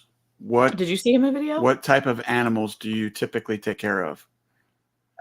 Chickens and the rabbits and the cows. They swap back and forth. So our oldest and our middle, one day we'll do chickens, the next day they'll do rabbits. So they just go back and forth. They couldn't decide they weren't equal, they didn't think. One was harder than the other chore. So they switch, and then the youngest does the cats and the dog. So Hunter, what would you? Yeah, just don't ever drive a tractor in a video, Hunter. You're fine. Yeah, exactly. Hunter, what would you say is your favorite animal to deal with? Probably the rabbits. They're really easy. You just got to carry a 5-gallon bucket out there full of water and just feed them and water them. It's not hard. What about butchering? I don't like butchering them. Nah, it makes me lightheaded. So Hunter, that makes you lightheaded. You don't like that part of it? No. He had to sit down. I can skin it. Just can't pull the guts out of it. Not yeah, yet. I think some of that inside stuff is a little intense for a little bit. Have you done chickens? Have you done processing your own chickens? Did you do that when Dad and Peppa did? I wasn't here. Mm-hmm. He's kind of getting into that teenage. So if he doesn't have a friend here, he's at a friend's house or he's at practice. Yep. So some things he's getting to where he misses out on. So what I'm hearing, Hunter, is you're just trying to find ways to get out of work. Yes. Yes. In fact, we've had multiple opportunities where he's been invited to sleep over, and we're like, no, you've already been gone enough this week. Everyone's done picking up your slack. He went to church camp for a week this summer. So when he's gone, somebody has to pick up the slack. That means I don't get to drink my coffee as long, and I got to get out of my chair and go do something. Yeah, he gets out of all the chores. Yeah, the kids go learn about Jesus, and it all goes downhill on the ranch. Like, my kids go to church camp for 2 weeks, too. I lost a rabbit care and a pig person. Let me just tell you what, it was awful. I was like, you don't need to stop learning about Jesus. Come back home and get back to work, okay? I've had enough of this learning. I was like, we can teach you here. We have lots of Bibles. It's fine. No, I'm just joking. But you're right. It's hard when they go away and do stuff. Because you do miss those extra hands. It's definitely hard. They do a lot. We do a lot. They do a lot. We all kind of do everything. They get paid well though. They get to eat. Yeah, that's why I mainly do everything. So he mainly does everything. Yeah, I feel it, Hunter. I feel the same way, buddy.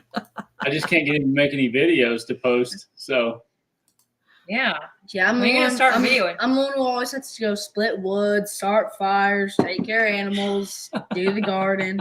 Before too long, man, trust me, you're going to be telling the stories about walking both ways uphill to school without shoes on. Fence post to fence post. Yeah. So Hunter, we don't usually get to interview young guys like yourself. So we'll talk to you for a little bit. You seem pretty fun. So Hunter, did you grow up doing this type of stuff, Hunter? Not really, no. So you you grew up, but like in the suburbs or something, and then all of a sudden your mom and dad dropped on you that you're going to have a homestead?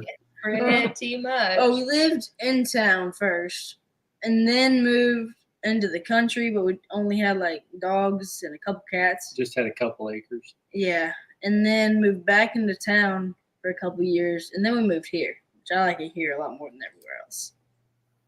Okay. So even though it's more work, it's better. Yeah. Yeah. What do you think about life where you're raising your own food? Is that, I'm assuming it's different from most people that you hang out with at church, right? Yeah, most of my friends, though, they raise their own animals. Not with everything, but they raise quite a few. Does anybody think it's weird that y'all eat rabbit meat? No, they do the same thing. But See, that's one thing we don't get a lot of here. Most of my kids' friends are like, rabbit, you eat rabbit? And the kids are like, yeah. Well, it was a little bit touch and go when one of the little girls came up to us at football practice with her pet rabbit. And Hunter's eyes got real big. He started drooling. he starts twitching like a rabbit. Foot starts thumping. I was wondering how this conversation was going to go, but she was like, what do you guys raise rabbits for? And we kind of discussed, we sell them for pets or meat, and we raise them for meat. She's like, oh, good, because my mom's friend, she wants to buy some meat rabbits. She's going to come talk to you. So like she was good with it all, but I mean, she's just got this little rabbit and she's petting it, and I'm like, oh, how's this Well, go? I mean, I guess it's good that they didn't ask him what does he do with his rabbits, and then he says, "Here, let me show you." Yeah. He pulls out his knife. He's like, hold on. Grabs a big stick, clubs it. There you go. Hunter's always got a pocket knife or two on him, so it wouldn't be surprising. Yeah, well, that's why I went there with that, because our kids basically at like 12 or 13, they get their first knife. As long as they're responsible knife owners, they can have a pocket knife of some sort. And I'll never forget when my number 5 kid, fourth son, got his own pocket knife. He was like so excited. And he's got a couple different knives now. And the one knife he had, I came in today, as a matter of fact, and I looked at him, I said, whose knife is that? He's like, oh, that's mine. I couldn't find that. I was like, dude, you got to know where your knives are in the house. Thankfully, most of the kids they're like, oh, there's a pocket knife, or, oh, there's a knife. It's fine. They just leave it. But I'm like, oh my gosh. But, yeah, our house is definitely like that. How many knives you have, Hunter? 45. Oh, goodness. Hunter, have you ever made a knife? Not yet, but I want to. What? Oh, my oldest son. Don't ask me why this is sitting around. Who knows why it's sitting on our desk? But he made the blade, and then this last winter, the last winter, his younger brothers actually made the handle for him. That's cool. Huh. Yeah, he would dig pretty that. I want to get a forge, but he don't really like that idea yet. Not yet. I don't even know how he did it. I mean, he didn't. Yeah, I don't know how he did made it. a jet furnace or something like that. He did Oh something. He watched. No, he watched. I know, Troy. It's gonna be bad in a He second. He watched a video and he learned how to build it using a vacuum. Was it a vacuum or air compressor or something like that? And and he did it underground to create it. And he was like, "Can I do this?" I'm like, "You're learning. Who cares? Do it, buddy." That's awesome. I tell you, his pocket knife saved our horse's life one time. So after that, I was like, okay, you definitely keep a pocket knife all the time, and I'm going to too. Now you got to say why it saved. Yeah, now I need to know. We need to know the story. Well, because I'm a terrible horse owner, and which I don't, we don't own horses now, but I had a horse that didn't care to be trailered super well. And so he was nervous and I was nervous, and we're both shaking like leaves going into the trailer. And my friend was there walking me through it because I'm like, I got to get past this. I got to be able to trailer my own horse. And so I get him in there and everything's going good. And I go to tie him, and I tied him not correctly. So when he panicked and went to back out, which this is like a 16-hand horse, he's a big guy, my slip knot didn't slip, and he fell and was on the ground with the rope stuck, and like he was stuck. There was no getting in, no getting out of the trailer. without getting clobbered by the horse. And the only option was to cut the rope, but I didn't have a knife. And as I stood there and just prayed that the Lord would send help, here comes Hunter up from the woods and has a pocket knife, and we cut him, and he just walked out, no big deal. But had he not come, I mean, I don't know. I don't know that it would have been good, because he was as stretched out as his little neck would go. Wow. It was not fun, but his pocket knife saved us. I haven't talked to that guy. Bar Run Forge. So, Troy, Bar Run Forge. He's awesome. I put that back up on purpose. So we'll have to hit him up. I'm gonna look at that guy.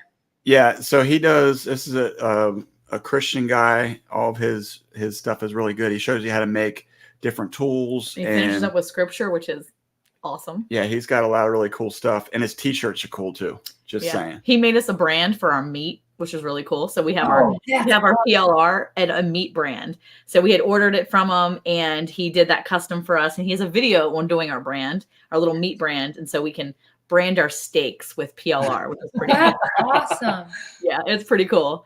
So yeah, he's a really cool guy. So definitely go check out Bar Run Forge. He's awesome. Could you brand like your table? I always thought it would be cool on like your dining, because we have a really long dining room table and it's wood. And I always thought it'd be cool to have like a brand right in the center of it, of like our family or something. Like a big brand. Yeah, so we actually have a brand that we use for our cattle, right? Our normal cattle brand.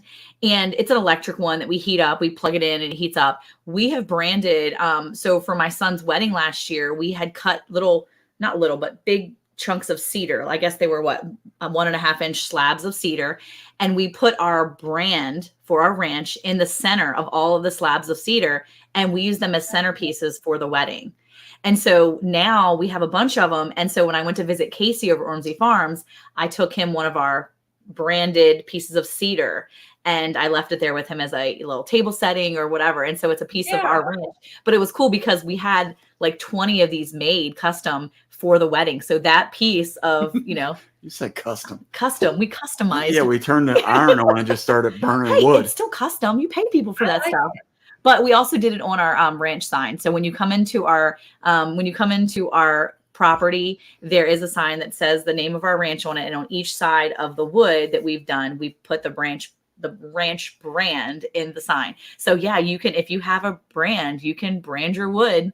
That's awesome. Yeah, it's pretty neat. If you watch our videos, and right around the beginning, we always do like the little brand piece. That's the trivet that she's referring to. Yeah, that was one of the trivets from before. Yeah.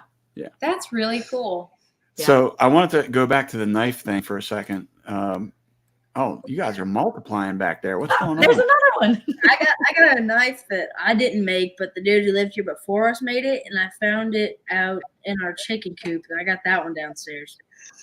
That's cool. Well, when I was a kid, I grew up in the suburbs, and it wasn't really necessary to have a knife.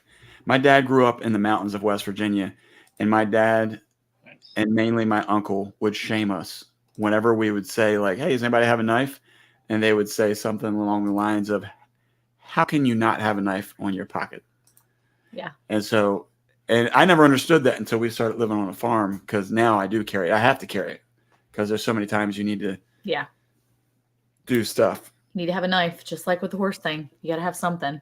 That's right. Yeah, you really do. And I've found myself going out to take the goats hay and ended up having to run back in to get a pocket knife, because usually I use their clippers to clip the baling twine. But yeah, you always need a knife for something around here. Yeah. Hey, you can't touch that. No, you I can't. have to say, I really like our friends over in Northeast Texas. They're the Naked Gardeners. They always wear these like lanyards, and it's got a knife piece on it. And I love it because it's like a quick grab. So they're wearing it. They don't have to worry about pockets. They don't have to worry about putting it on their pants. They have it in just a lanyard that they go around their neck, and it's right there, and they can grab their knife and go whenever they need it. And I just love that too. I see they're always in their videos. I think they were actually, Sydney was wearing it when he came to visit us the one time. And I was like, okay, that's smart, because I'm always worried about carrying a knife. I don't always wear pockets. If I'm wearing a pair of pajama pants, I don't have pockets. Why are you wearing pajama pants? I frequent. Because sometimes we don't always get completely dressed for the day to go work outside. Or to teach our children, and we don't get dressed at all. So We just go. I frequent the garden or one of the poultry pens or the pig pen in my pajama pants. So, and then sometimes after that, you go in and take your shower and put on different pajamas for the rest of the day. Yeah, that's actually real life too. Yeah. And the reason why I don't wear those said pajamas to bed at night, I put on fresh pajamas for the night, is because those pajama pants may or may not have some sort of mud or some sort of They've something been in on the them. chicken coop. Yeah. Yeah. There's inevitably something on my pants. And I'm like, well, not wearing these to bed now. Well, I think that's a question that we should put to the chat, and we'll poll the 4 of you as well. But out of the guys and girls, I'm interested to see who's wearing more pajama wear out to gardens and chickens. You think that's a thing? You think guys are like, I wear my PJ pants out every day? I certainly don't. Really? Wait, real quick. There's pants, the shorts you have on right now. Do you sleep in these? At times, do you sleep in these pants? These shorts that you're wearing right now, do you sleep in these shorts? Are you serious? I'm pretty sure he sleeps in these shorts. That he's No, wearing. no. We're not talking about shorts. We're talking. Thus, if those are sleepwear, and then he wears those same sleepwear shorts outside, that counts. Pajamas. In the winter time, sometimes I'll wear my pajamas, but does it count if they're under my bibs? It totally Still counts. You can't see them. No, that does not count. Well, my 20-year-old son, who used to, he got a job up the street when he was about, I think he was 14 or 15. He started working for the guy up the road, and he was doing just, mucking stalls, feeding and watering the horses, and just taking care of the guy's horses up the street. They did, what did the girlfriend do? What is she? She's a barrel racer. She's a barrel racer. And so they have really nice, very expensive horses. And my son was taking care of the horses. And this joker would go up there. He only spent about an hour there every day. He would go up there in his flannel PJs. You know, them ones you get from Walmart on the, they're just insulation. They're under bibs. Oh my goodness gracious. No. He would wear the flannel PJ pants. And we said, why are you wearing your PJs? He was like, Mom, these are my work pants. He's like, they're flannel, so they repel the water if the water splashes on them. I'm like, dude, you're wearing pajama pants. That's what he wore. When I say pajamas, I'm talking like comfy shorts and a t-shirt, not like a nightgown, but not like your jeans that have pockets in them for pocket knives. But she's also wearing like big fluffy socks and stuff inside. Are you wearing flip-flops outside? Let's go with that. Or the house slippers. Are you wearing house slippers? No. They wear a lot of Crocs around here. The kids do. We all have slip-on shoes. I have some like knockoff Birkenstocks, or no, they are. They're not real. They're like $30 slip-on sandals. That's sweet. Hunter, did you have a question, or were you admitting to wearing fluffy socks as well?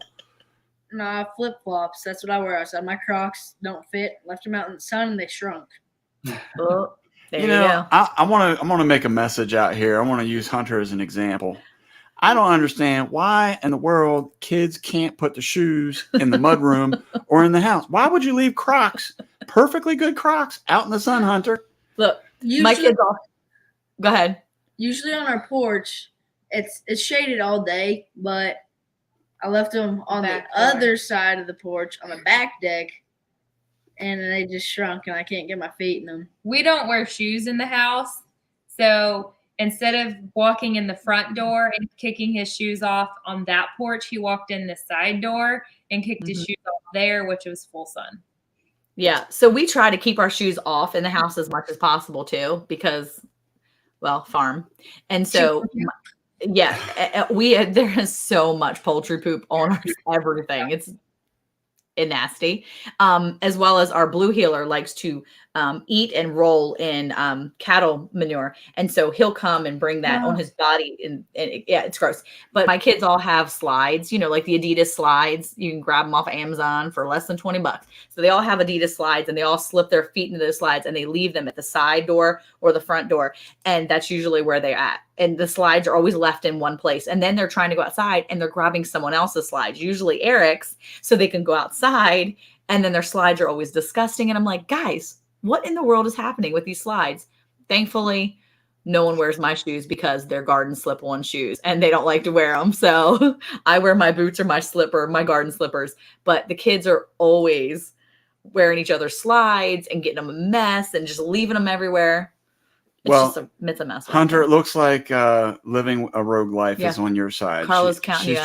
She's trying to find the good in that. But she's saying you did a good job. That's a rookie mistake, man. Leanne said, "I bet Hunter wears fluffy socks with sandals." So apparently our third one will probably be up here in a minute. He's taking a shower and he's hollering for Glenn because he didn't get a towel. That's another classic move by This is why we don't do live streams at 9 at night. Every night. He leaves it on the hanger and he can't reach around the wall like we can. Well, that happens. Garden slippers are, what are they called? They're not boots, but they're like little garden. Oh, like yours? Yeah, what are they called? Duck boots. Oh, like the duck boots. They're like called duck boots or whatever. They're like little garden boots, but they come up to my like ankle. Not even that really. Yeah, it's just to keep your feet dry. And so I just slide them on. Sloggers. That's something like that. They're just a little bit shorter than sloggers. So yeah, they're my garden slippers is what I call them because they cover my feet. So that way when the mud splashes up on them, they're like a pair of clogs. But nobody likes to wear them because, they're moms, which is fine with me. But there was a quick minute where his feet were the same size as mine and he would slip my shoes on because he couldn't find his. And then I would go out after him and have no shoes. But now he's outgrown me. So, well, my daughter has a size 9 shoe. And so everybody in this house can basically wear her shoes, her flip-flops that stay by the side door, except for Eric. But he will still put her flip-flops on and walk outside in these. Really?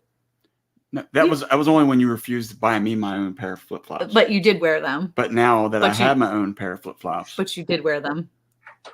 I mean, yes, you did. I don't know what it is with husbands and why husbands can't seem to get anything without like begging for it, but kind of where we're at. So I bought all the boys in the house, their own pair of slides. So they had something to wear in a jiff to go outside because they kept taking Abigail's flip-flops. These gorgeous little teal $2 flip-flops. Yeah, they're $2. With this beautiful blue with glitter in them. I mean, look, they're flip-flops. You're really amping up $2 flip-flops. But they would take them outside and they would step in all the poop. And then Abigail would get super mad. She's like, who's stepping in poop? And then putting them right there. And so she would get super mad because they would get all muddy or gross or wet or whatever. So I bought everybody their own slides except for Eric because, I mean, he usually puts his boots on. So I didn't think it was a big deal. But he complained, so I got him a pair. What? Glenn went to get on his boots this last winter. Wasn't there a mouse in it? A dead mouse in my boot. The cat left him a present. Lovely. Well, we typically have we usually have to fight to make sure we always shake our stuff anyway because we've had an issue with scorpions here before, but we have been fighting ants now in the mudroom.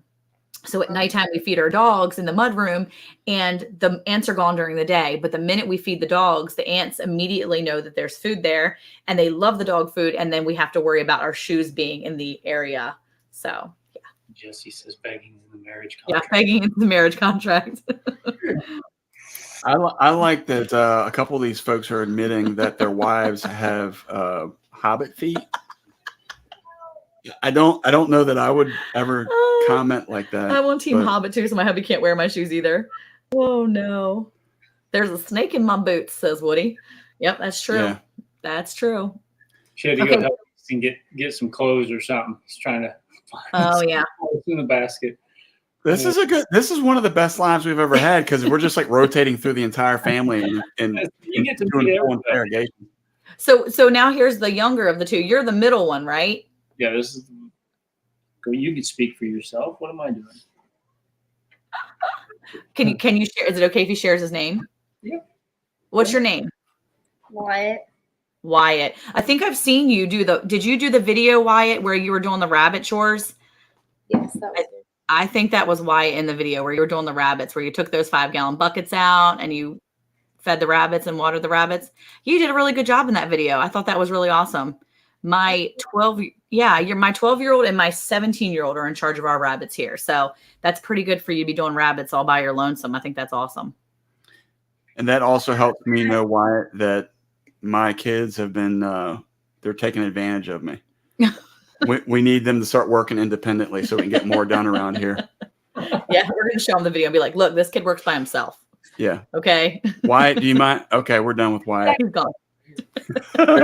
Listen, so Mom just wanted her chair back. Here you go. Oh, there you go. There's Wyatt. What were we going to ask Wyatt? I don't remember. You were going to remember? You were asking about the rabbits? What's your favorite animal to do around the homestead, Wyatt? Cats. You like cats? That was Easton. What do you like doing, Wyatt? Oh. He's the rabbits. No, He chimed in. One is here too. What's your favorite, Wyatt? Rabbits. You like the rabbits? Yeah. What do you like the most about them? They're going for easy. That's what they're talking about. No? Yeah. I think he just likes them because they're cute and furry.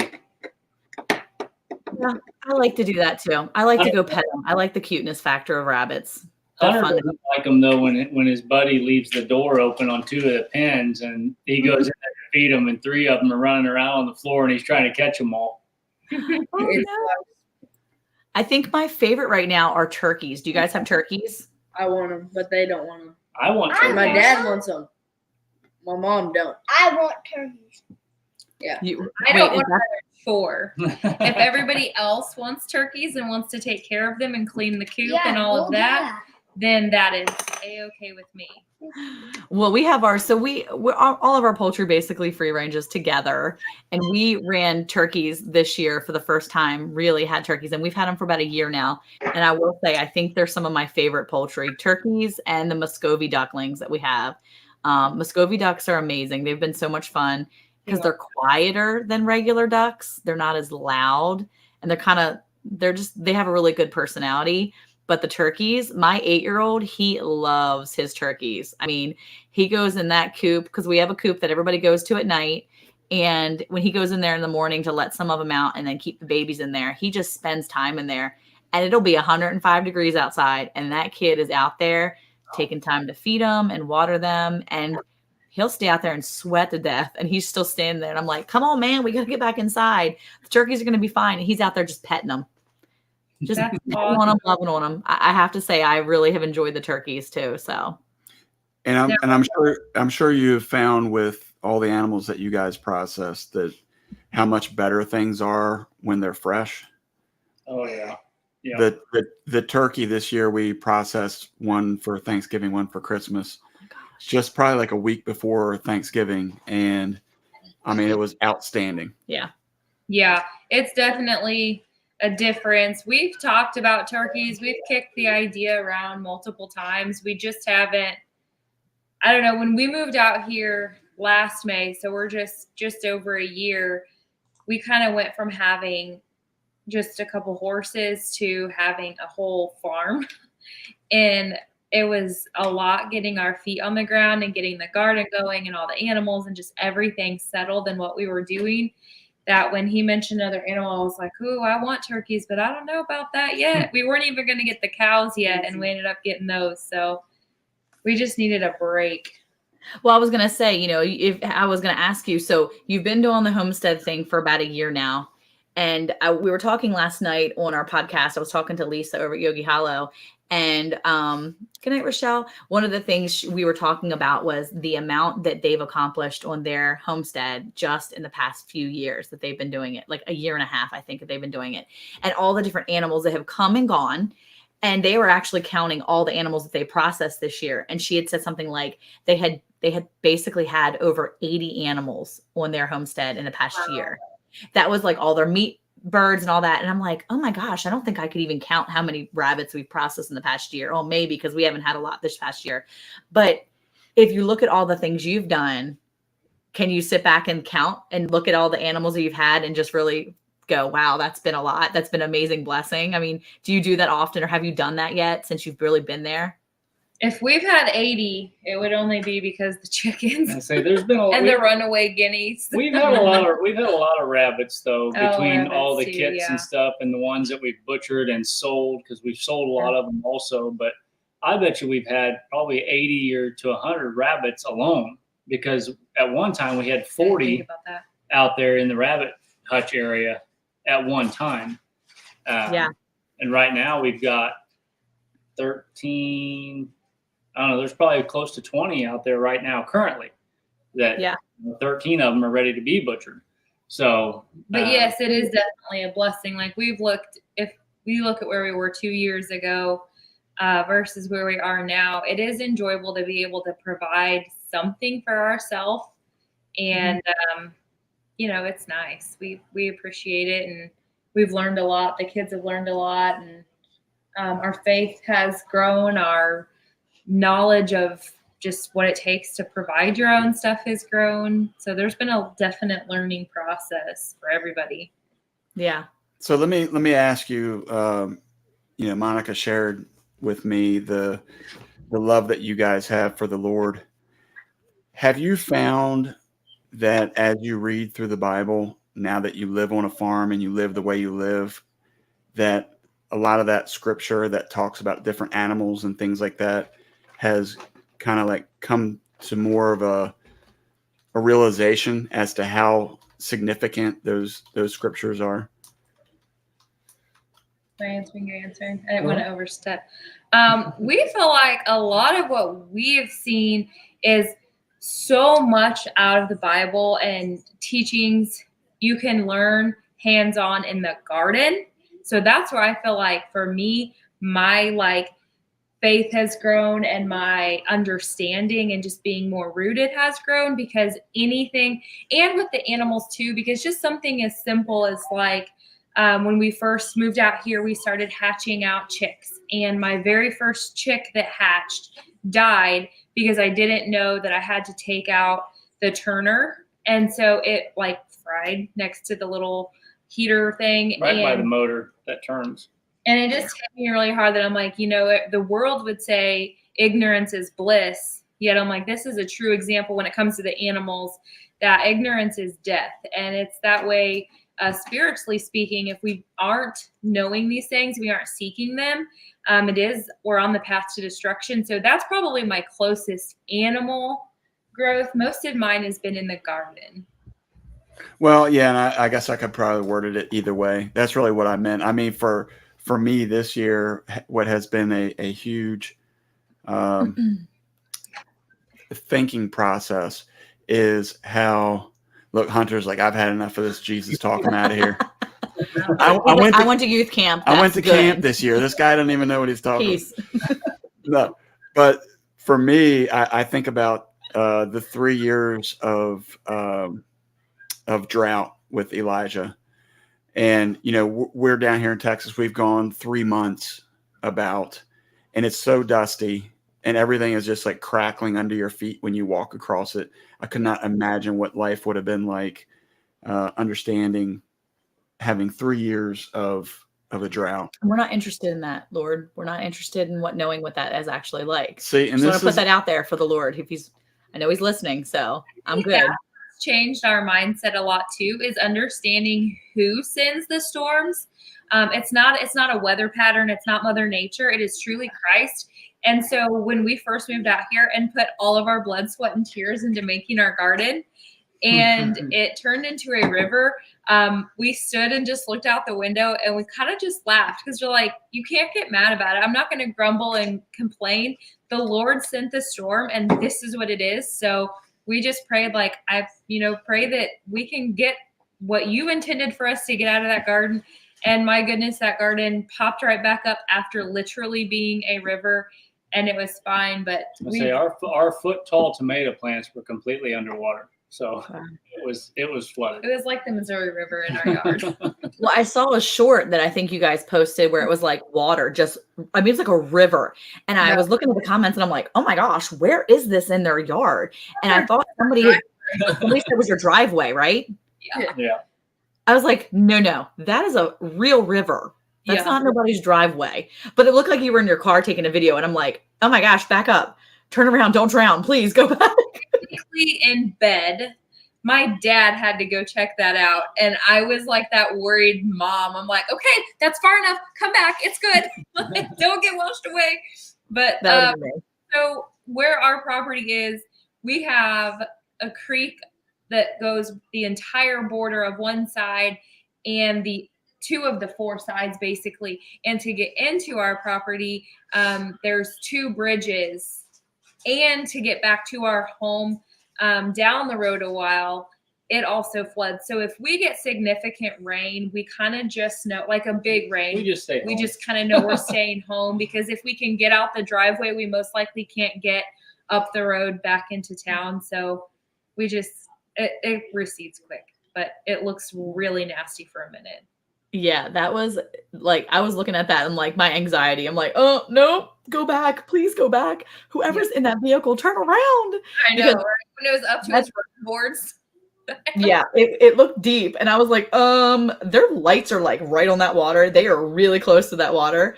If not, they're already in it. I was like, no, dude, no.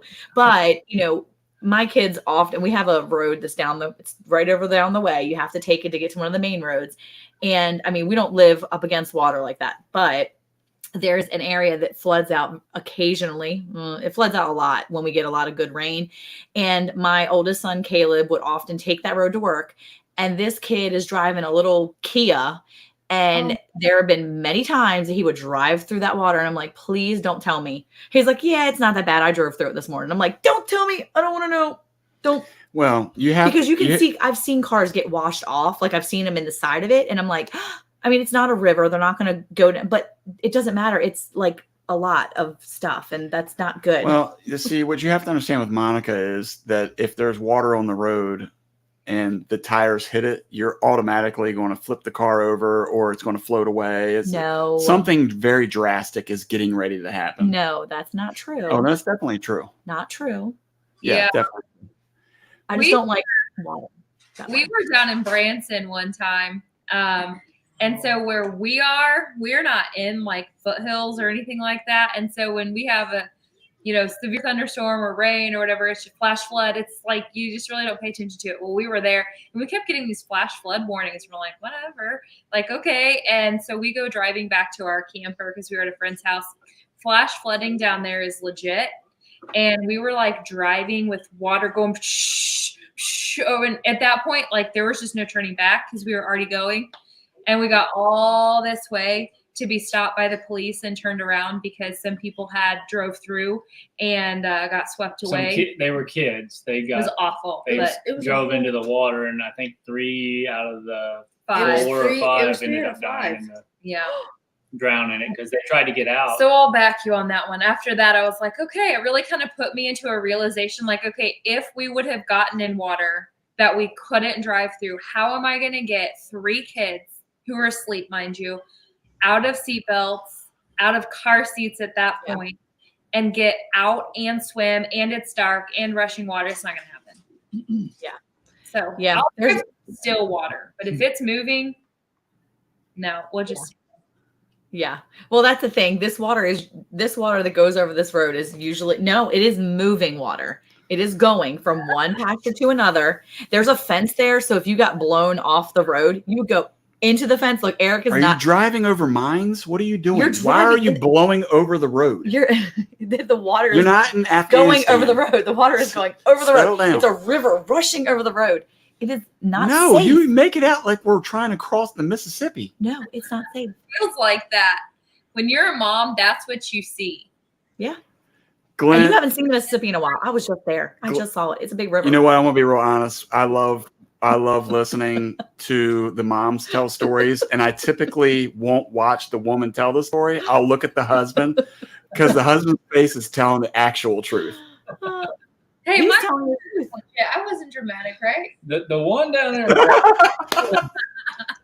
Glenn, don't answer that, buddy. Don't answer. He's telling the truth. On most of the roads and through most of it, but right before the campground where they had it shut down, that was, I mean, you're talking the Branson. It's like Ozark Mountains down there type area. So it's big hills and it's all pavement. So all that water is running to the bottom. So it flooded quick and it got deep. We got to one part where, you know how they have those big concrete barriers like along the highway? They got to be a few feet tall. Yeah. There was those next to us, and I'm telling you, there was water splashing over that, and I was like, "Oh, yeah, the water was 2-3 foot deep. It was bad." I wasn't driving through that. Yeah, no. So one time I was traveling from Texas over to Arizona, and I had my daughter with me. We were driving, and we were going into New Mexico, and they had just had this flash flood, basically, and this water was coming across the highway. And my daughter and I, we were just kind of giggling because we were like, if mom was here, we would be camped out for You were days. in like a giant truck, though. You were in a big old honking truck. This big old honking truck that she's referring to was a F-150. So let's settle down. It wasn't a monster truck, okay? It was a big truck. Oh yeah, it's huge. It wasn't like a little Kia that your kids drive in. Well, look, the 18-wheelers were going through it. I'm like, well, what's the difference?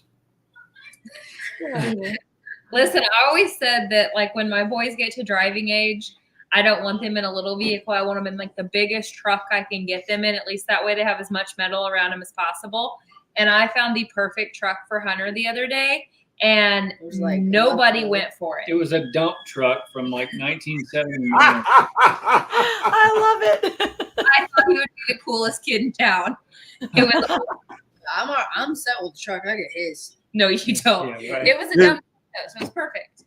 But listen here, That's Hunter. a good idea. If you have a dump truck, all the possibilities, you can make a pool in the back of the dump truck, and you can haul that thing anywhere you go. That's true.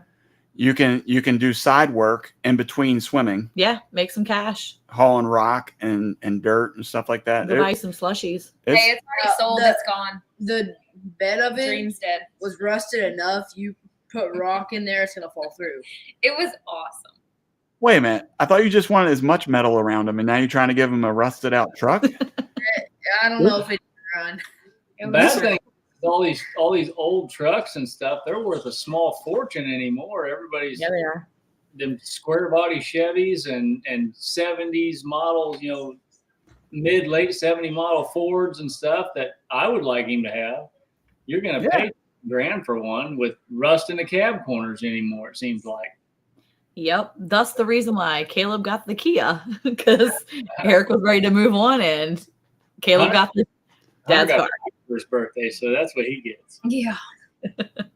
So let me ask Glenn, let me ask you a question. Since you've been living this homesteading life, what would you say is the hardest thing that you've had to deal with? Getting married. Where are you?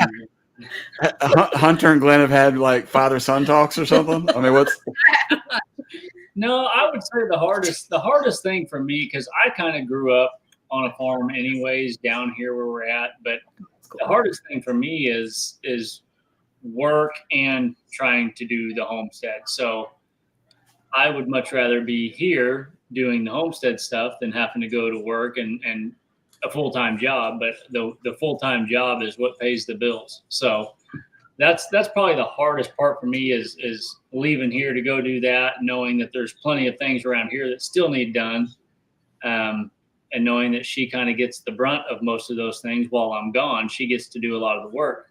So she gets to work from home for the business and stuff, because we own a roofing company also. So she works here and does that part of it, the office portion here. But when she gets done with that in a couple, 3 hours usually, then she gets to do everything around here that is needing done, chores and taking care of things while I'm away.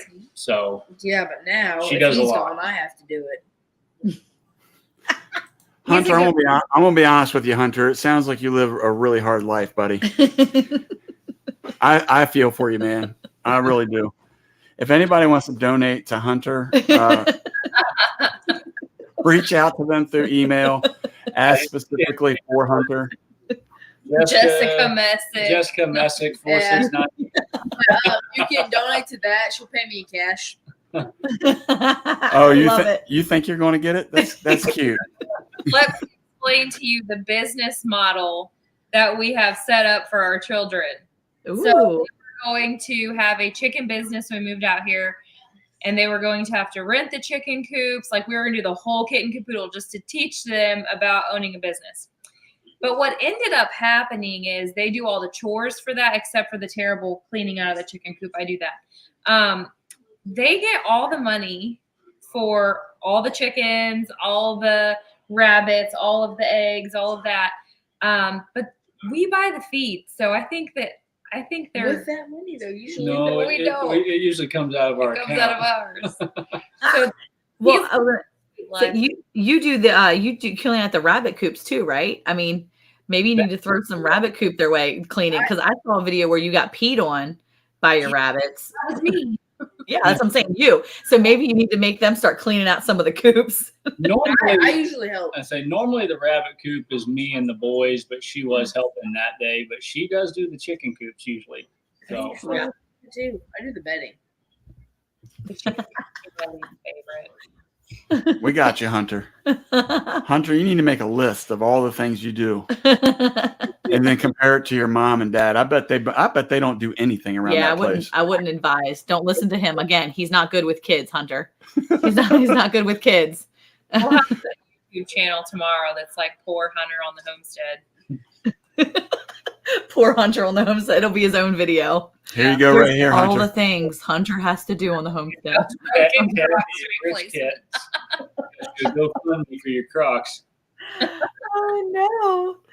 Oh So- my goodness. So then to your point about, it is a very difficult thing to know how much work you have on the farm and how much you could do. And you say you own your own roofing business?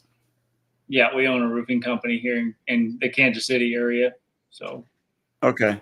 So that's even more craziness. I can't even imagine. I mean, so I recently got a new job, and a lot of what I was doing, like on YouTube and around the farm, it seems like it's all waiting until the end of. What are you laughing at? I'm laughing at Jesse. He said, well, Glenn doesn't work around there unless the video camera is rolling. we took a 3-week break from YouTube, and Jesse just right back at it. Don't even miss a beat with me. He is. He's there for you. He's there for all the content. Yep. Hey, Stuart. Oh my goodness. Well, go ahead. You were saying Well, I was just saying that's a hard balance, and that's why I was telling Monica the other day. We were kind of talking about some of her podcast stuff, and most farmers nowadays are not full-time farmers. They're doing stuff after hours or in between their other job, and the amount of time that it takes to do. And so I think, am I allowed to say what you kind of were talking about? Yeah. So it's kind of like, for lack of better terms, the inconveniences of living on a farm, because how it's like those days where you're especially tired because you had a long day or you had to deal with difficult people or something like that. And then that's the day that one of your calves die, or something happened to the chicken coop because some animal broke into it and nobody knew about it, or left the cages open and they're all running around like crazy. Yeah. It is difficult. It's a tough balance for sure. So we try to set up my schedule to where I'm in the city 3 days a week on an average, and sometimes it's a day, 2 more, but usually about 3 days a week. And then I'm trying to be home doing things here, catch up in the office what I need to, and then try to get some things done around here too. But yeah, there's just a lot to do. I mean, even from mowing the yard and everything takes 2.5 hours, 3 hours just to mow everything. So Yeah. I know you guys don't have to do that right now. You just walk on it and it crunches and breaks under you. But And you can't mow anything right now anyway, because they catch fire. I mean, that's how a fire started last week at behind a friend's property. Somebody was mowing their yard. Don't know what they were mowing, probably rocks. And so it caught fire, and then it could have been bad. So yeah. Well, what we've instituted is somehow we always wind up with some sort of bottle calf or sheep or something, and then they actually mow the grass for us. We actually have not turned the mower on one time this year. No, we haven't turned the mower on all this entire spring or summer. It went from spring where we did have some grass to we let the cows in the yard, and then immediately everything fried up. So we didn't have to worry about mowing this year, I don't think. Although, I think Jonathan mowed once. I think he did. Yeah, ask him, because it was when they did it for the neighbor across the street. But yeah, it's been a thing. Hey, Teresa, how are you? Yeah, it's definitely been a year for that. It's been interesting for sure. Musical chairs here. Hunter's I going know, to. right? I can take my front row seat now. I know, right? Well, I'm glad we talked to Hunter, because it seems like he's carrying the load around that place. So that's who you really needed to interview. He runs the show. Kids input, though. I think it's fun to hear what the kids have to say, because we have kids, obviously, and it's fun to hear what my kids have to say about different things and what they feel like is important on the homestead, on the ranch, and what they like and what they don't like too. They have a lot of input in what we do around here as well, what animals we do get, because I'm not going to take care of everything. And Eric's not going to take care of everything. So it's important for them to kind of work with us and make it be a joint thing. Everybody in the family's got to pitch in. That's right. That's kind of our biggest thing around here is we're a team, and it's not one person's job or the other. We're all pitching in and helping. So yeah, we have downsized like the rabbits and stuff. We've downsized some of the chickens, which we've considered even downsizing a little bit more. I mean, we've got 40 something laying hens out there right now. So we have a lot of chickens, a lot of eggs and stuff, but yeah, we sell them all too. So yeah, that's great. That would cut into boys' income. What are you all looking at as far as feed? How much are you spending on a bag of feed? I just bought it today. What'd you pay for feed today? Chicken feed's probably somewhere around $13-14 a bag. $13.90. $13.90, and the rabbit feed. Bag. The last time we bought rabbit feed, it was about $13.50, $14 a bag for the rabbit feed. Also, that's really good. The goats, I don't know. We bought goat feed when we first got the goats, and they don't eat a whole lot. So we've got a ton of goat feed out there. They have hay 24/7, and then they get some grains because I do whole barley, wheat, and oats, and it's lasted us a good amount. But now your guys' hay is probably pretty expensive down there, I would assume. We were talking with Chris over at Chris and Larry Homestead, and she said they were paying like $22 a bale for a square bale of was it alfalfa or just regular hay? I don't remember, but it was $22 a bale, and we get good grass hay here for $4 a bale, and our alfalfa we pay $8 a bale for the alfalfa bales, and then brome is right about $8 a bale. So oh my gosh, no. So we haven't bought square bales in a while, but I think they're going about 14 for a square bale, depending on how big the square is. Because I kind of looked at it as an option if we couldn't find the rounds, but the rounds are anywhere between 100 to 130. It just depends. Plus you got to pay for delivery. If you're not doing it yourself, which we're not, because we can only do about 4 bales at a time. And we need like 90 bales. We need 130 bales total this season. So that's a lot of bales, and that's a lot of money if you're trying to deliver it, because delivery is also anywhere between, $12 to $15 a delivery charge. How many are you guys running? So yeah. What'd you say? How many cattle do you guys run? I think we have 16 head or 15 head right now. 15 head. Yeah. We typically, after, everybody starts dropping their calves, we're right around 22. And but we sold some. We've sold, which is good because we're getting pre drought season prices. Yeah, we were getting prices before this. Well, nice. And that's because I won't just let my cows or my calves go for dirt cheap. We don't overextend the properties that we run. And so even like the hay, we could probably get away with a little bit less, but we usually do one bale per 5 cattle. I like to have it just in case, because last year we had a bad lot of hay bales that about a third of it was sticks, and we didn't know it until hay season was over. Yeah, they were just blowing through it. It was ridiculous. But I'll say that the gentleman that we worked with was really great, because this year, even though all the other prices were going up, he was willing to sell a round bale for $40. Oh, wow. 45. It was 40. Okay. Nice. Plus delivery. I paid him $45 per bale. What? That's what you told me. You overpaid him. That's what you told me. You got a tip. I told you. That's what you told me. Oh, that's all right. Check it out. Check out my books later. He deserves Needless to say, he did really good, because he was able to sell us 14 bales, which is really nice, because that was part of his what he had for his own cattle, and he was able to let go 14 bales for us, which was nice, because he didn't even have to do that, because he only got like a third of what he would normally get in his season. And at this point, I don't even know that there will be a second cut on a lot of these places. So it was such a huge blessing. So even if I paid him $45 a bale plus delivery, it was worth every penny, because it was just a huge blessing for us. But we not only take care of our 15 head that we have now, but we run cattle for the guy next door. We help him with their cattle, and and they run some Longhorns. I think they have 4 or 5 head that they're running this season. And so because they're right at our fence line and they're just really, we're neighborly and they have a lot going on, and they're not really knowledgeable about the cattle, we have kind of helped them do that. And so we're able to get the hay for them as well as for us and help them out too. I feel like that's what neighbors should do anyway. Right. It's something about an animal and the neighbor doesn't necessarily help them out. Ask what you can do. It's the best part about, being neighbors, being friends. So a question for you guys. I know since you do raise your own cattle for beef and stuff, when you grain your cows out, how long you don't? Is yours all grass fed then? Okay. Yeah. Okay. Yeah. I just don't know from a cost perspective. I mean, we try to just let them eat as natural as possible. It is my reasoning behind that. Yeah. Right, wrong, or indifferent. And the amount of money that we would put into all the grain to finish them out, I don't know is much more beneficial.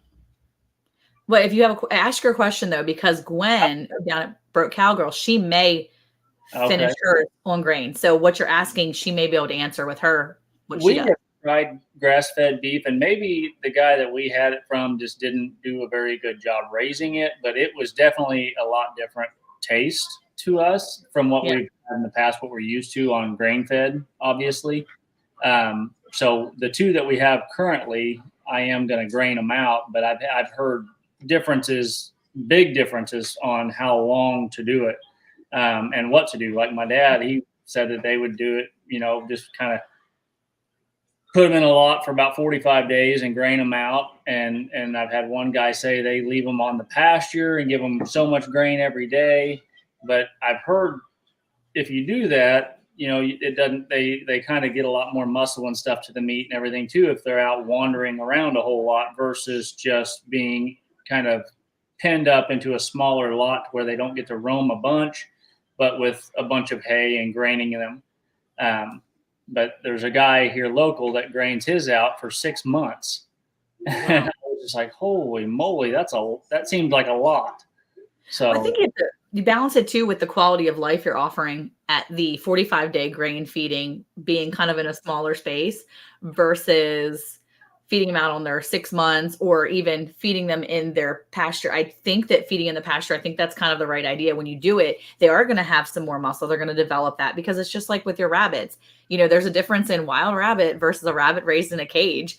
And I'm not positive, but I could tell you there's probably a difference between rabbits raised in colonies than rabbits raised in cages. We raise our rabbits in cages, and there's a lot of people that are completely against it, but the meat tastes like chicken to me. I mean, it doesn't really taste much different, and you're not going to get that quality of meat that you're going to get with, I think it's going to taste different for the rabbits in colonies because they're on the ground. They're out there getting a lot of different stuff going on. They're moving around more. They're using their muscles more. You're going to have a different taste to it. I think personally you will.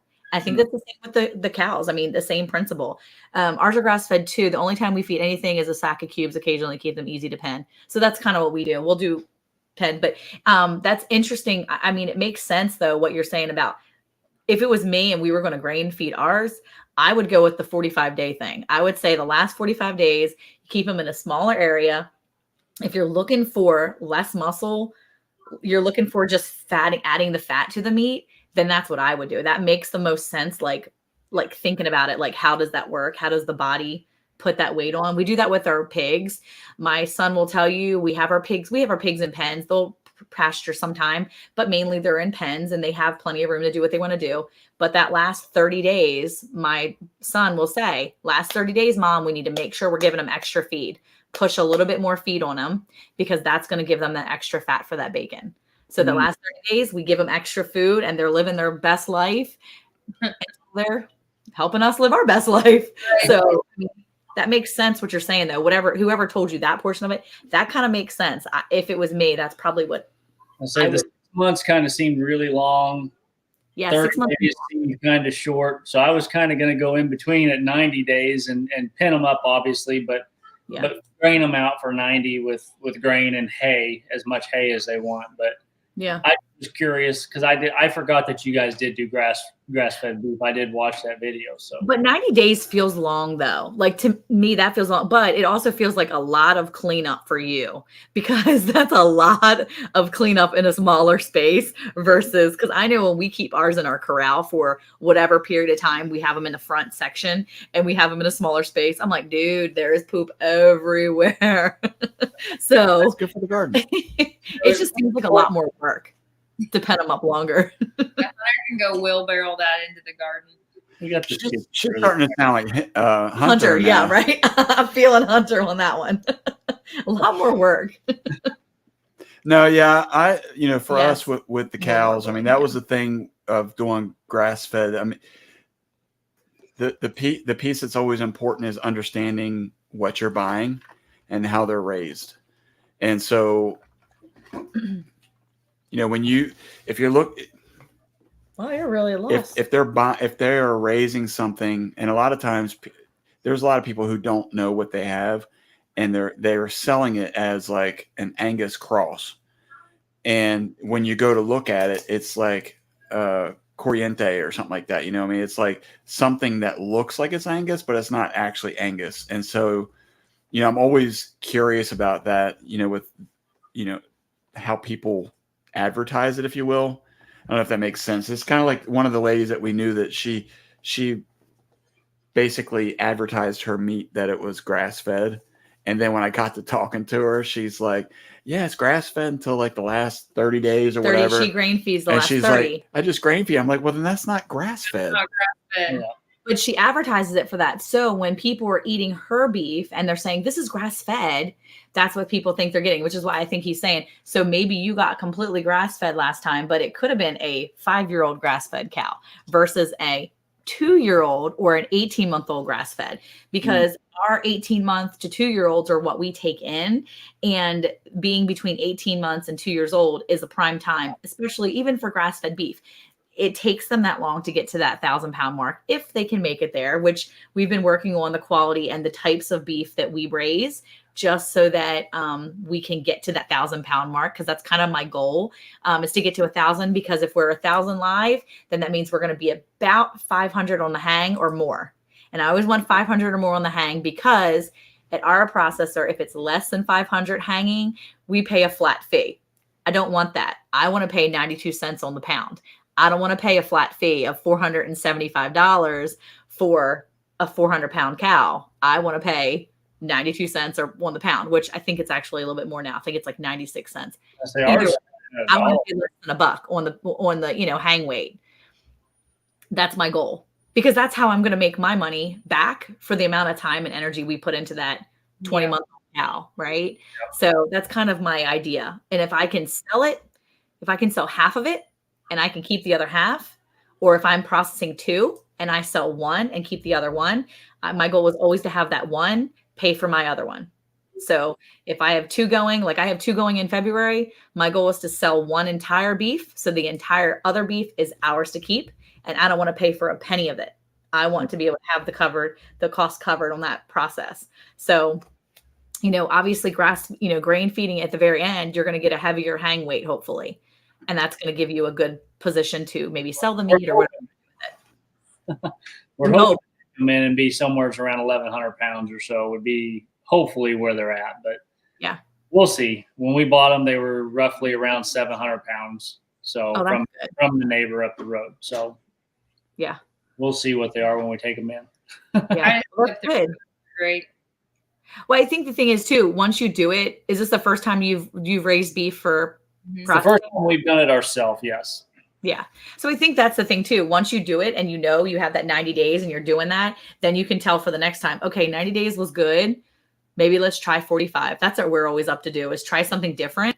We can like something, but why not try something different to see if it works? And if it doesn't work the next time, we go back to what worked the first time. But sometimes, you may be able to figure out a different way to do it that is a little bit more economical or whatever. Because I'm sure it's a lot cheaper to grain feed 45 days at the end than 90. Oh, yeah. Be half the cost. Yeah.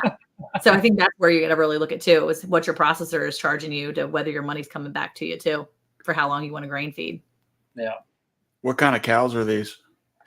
I knew you was going to ask. She had messaged, but I don't remember. Maybe Jessica has the text message still, but they're not Angus. They're not Herefords. That one of them started with an L, and it wasn't a limousine, but it was something. Oh, what the heck was it? Charlet? Is it a Charlet cross? Not a Charlet. It has an L in it. I know it doesn't start with an L. I was just going for it because I see the L in my head. When I see Charlet, I see the L. While you're looking there, I'll say this, that there was a comment up there about the Corriente doesn't look anything like the Angus. And that is true when they get older. I actually heard a guy that said that he would sell he had been around people who sold Corriente when they were calves because they're all black. It was harder to identify them unless you really know what you're looking at. And I think the cement that what Cottonwood Ranch, what Raquel just put up, that's part what they are. Yeah, but something else too. Okay. Well, that's a good thing. It's going to be a nice, good beef cow for you, you know? Yeah, the thing to take in consideration is your continental breeds, which are the larger boned. When you look at the bone density of the large cows, you don't get quite as much yield on the meat as you do and that's like the Angus. The Angus is not like super heavy bone like the Charlets, the Sementals, the limousines, those big ones like that. And you can usually tell by when you look at the knuckles on the front legs of how dense their bones are. Yeah. Did you find what you were looking for? No. Well, okay. I was just curious because I've seen that too, where people, and we've had friends like this where they go and they buy it's an Angus cross, and then as soon as I look at him, I'm like, dude, that's a dairy cow. That's not even.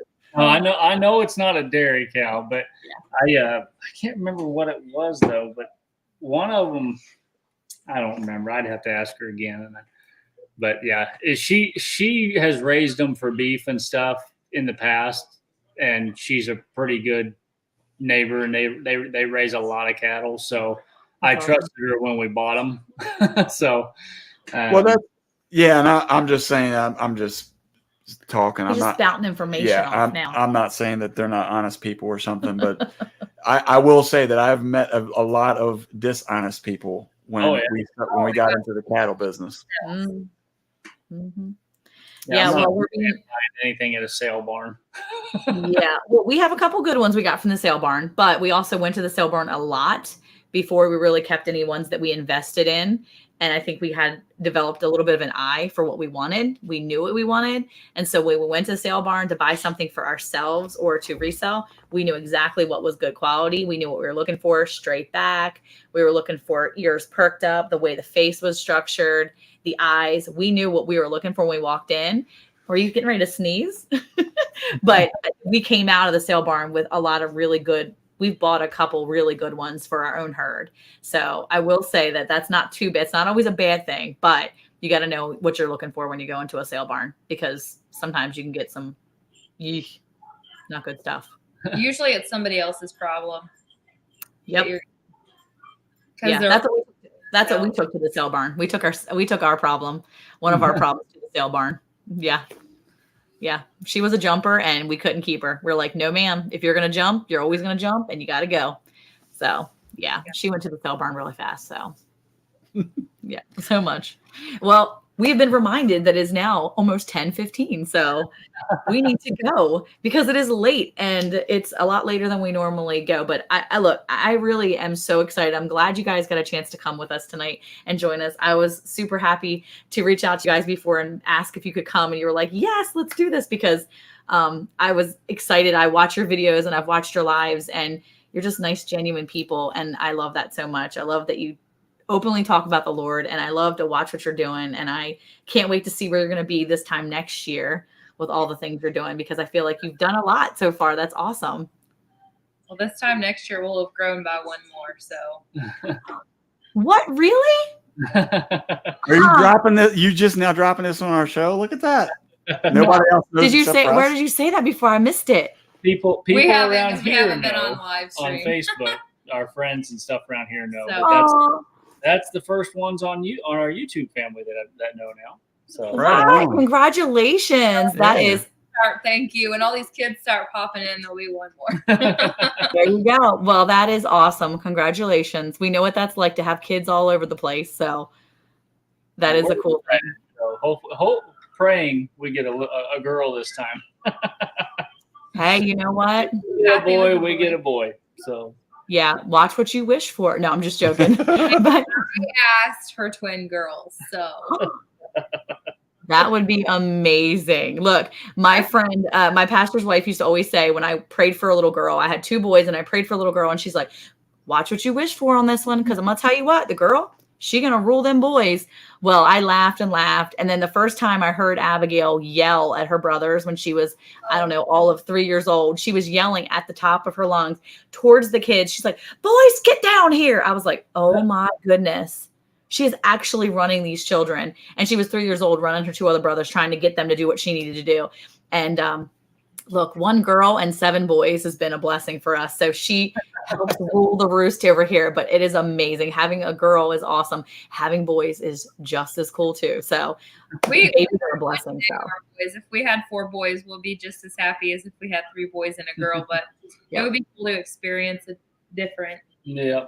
of course, it's always neat to have something different too. It's always neat to have that experience of having one of each at least, right? Having having a little girl running around is always fun. And if you have a girl after 3 boys, she's the most spoiled little thing in the whole wide world. Trust me, I'm sure of it. So I'll be watching to see. We won't know till April, so it'll be a long while to know. So we're not finding out. So That's cool. Well, then that'll be. He said he got his Scott hat. got his hat finally. Good so. grief! It went to Canada. Took us long enough to send it, but we did get it out there for him. So Good. That's cool. I kept telling him I was going to get it in the mail, and we finally did it. So That's awesome. cool. Well, enjoy the rest of your evening. Thank you guys so much for joining us. Thank you so much. I appreciate it. Hey, Yeah. who like finding new friends on YouTube that believe in Jesus too and have great kids that want to join our live? And pregnant ones too. I know, pregnant ones too. That's exciting. Farmers do. And farmers' wives do. Thank you guys very much. see Good ya. night. See you guys. Thank you so much. Bye. Thank you.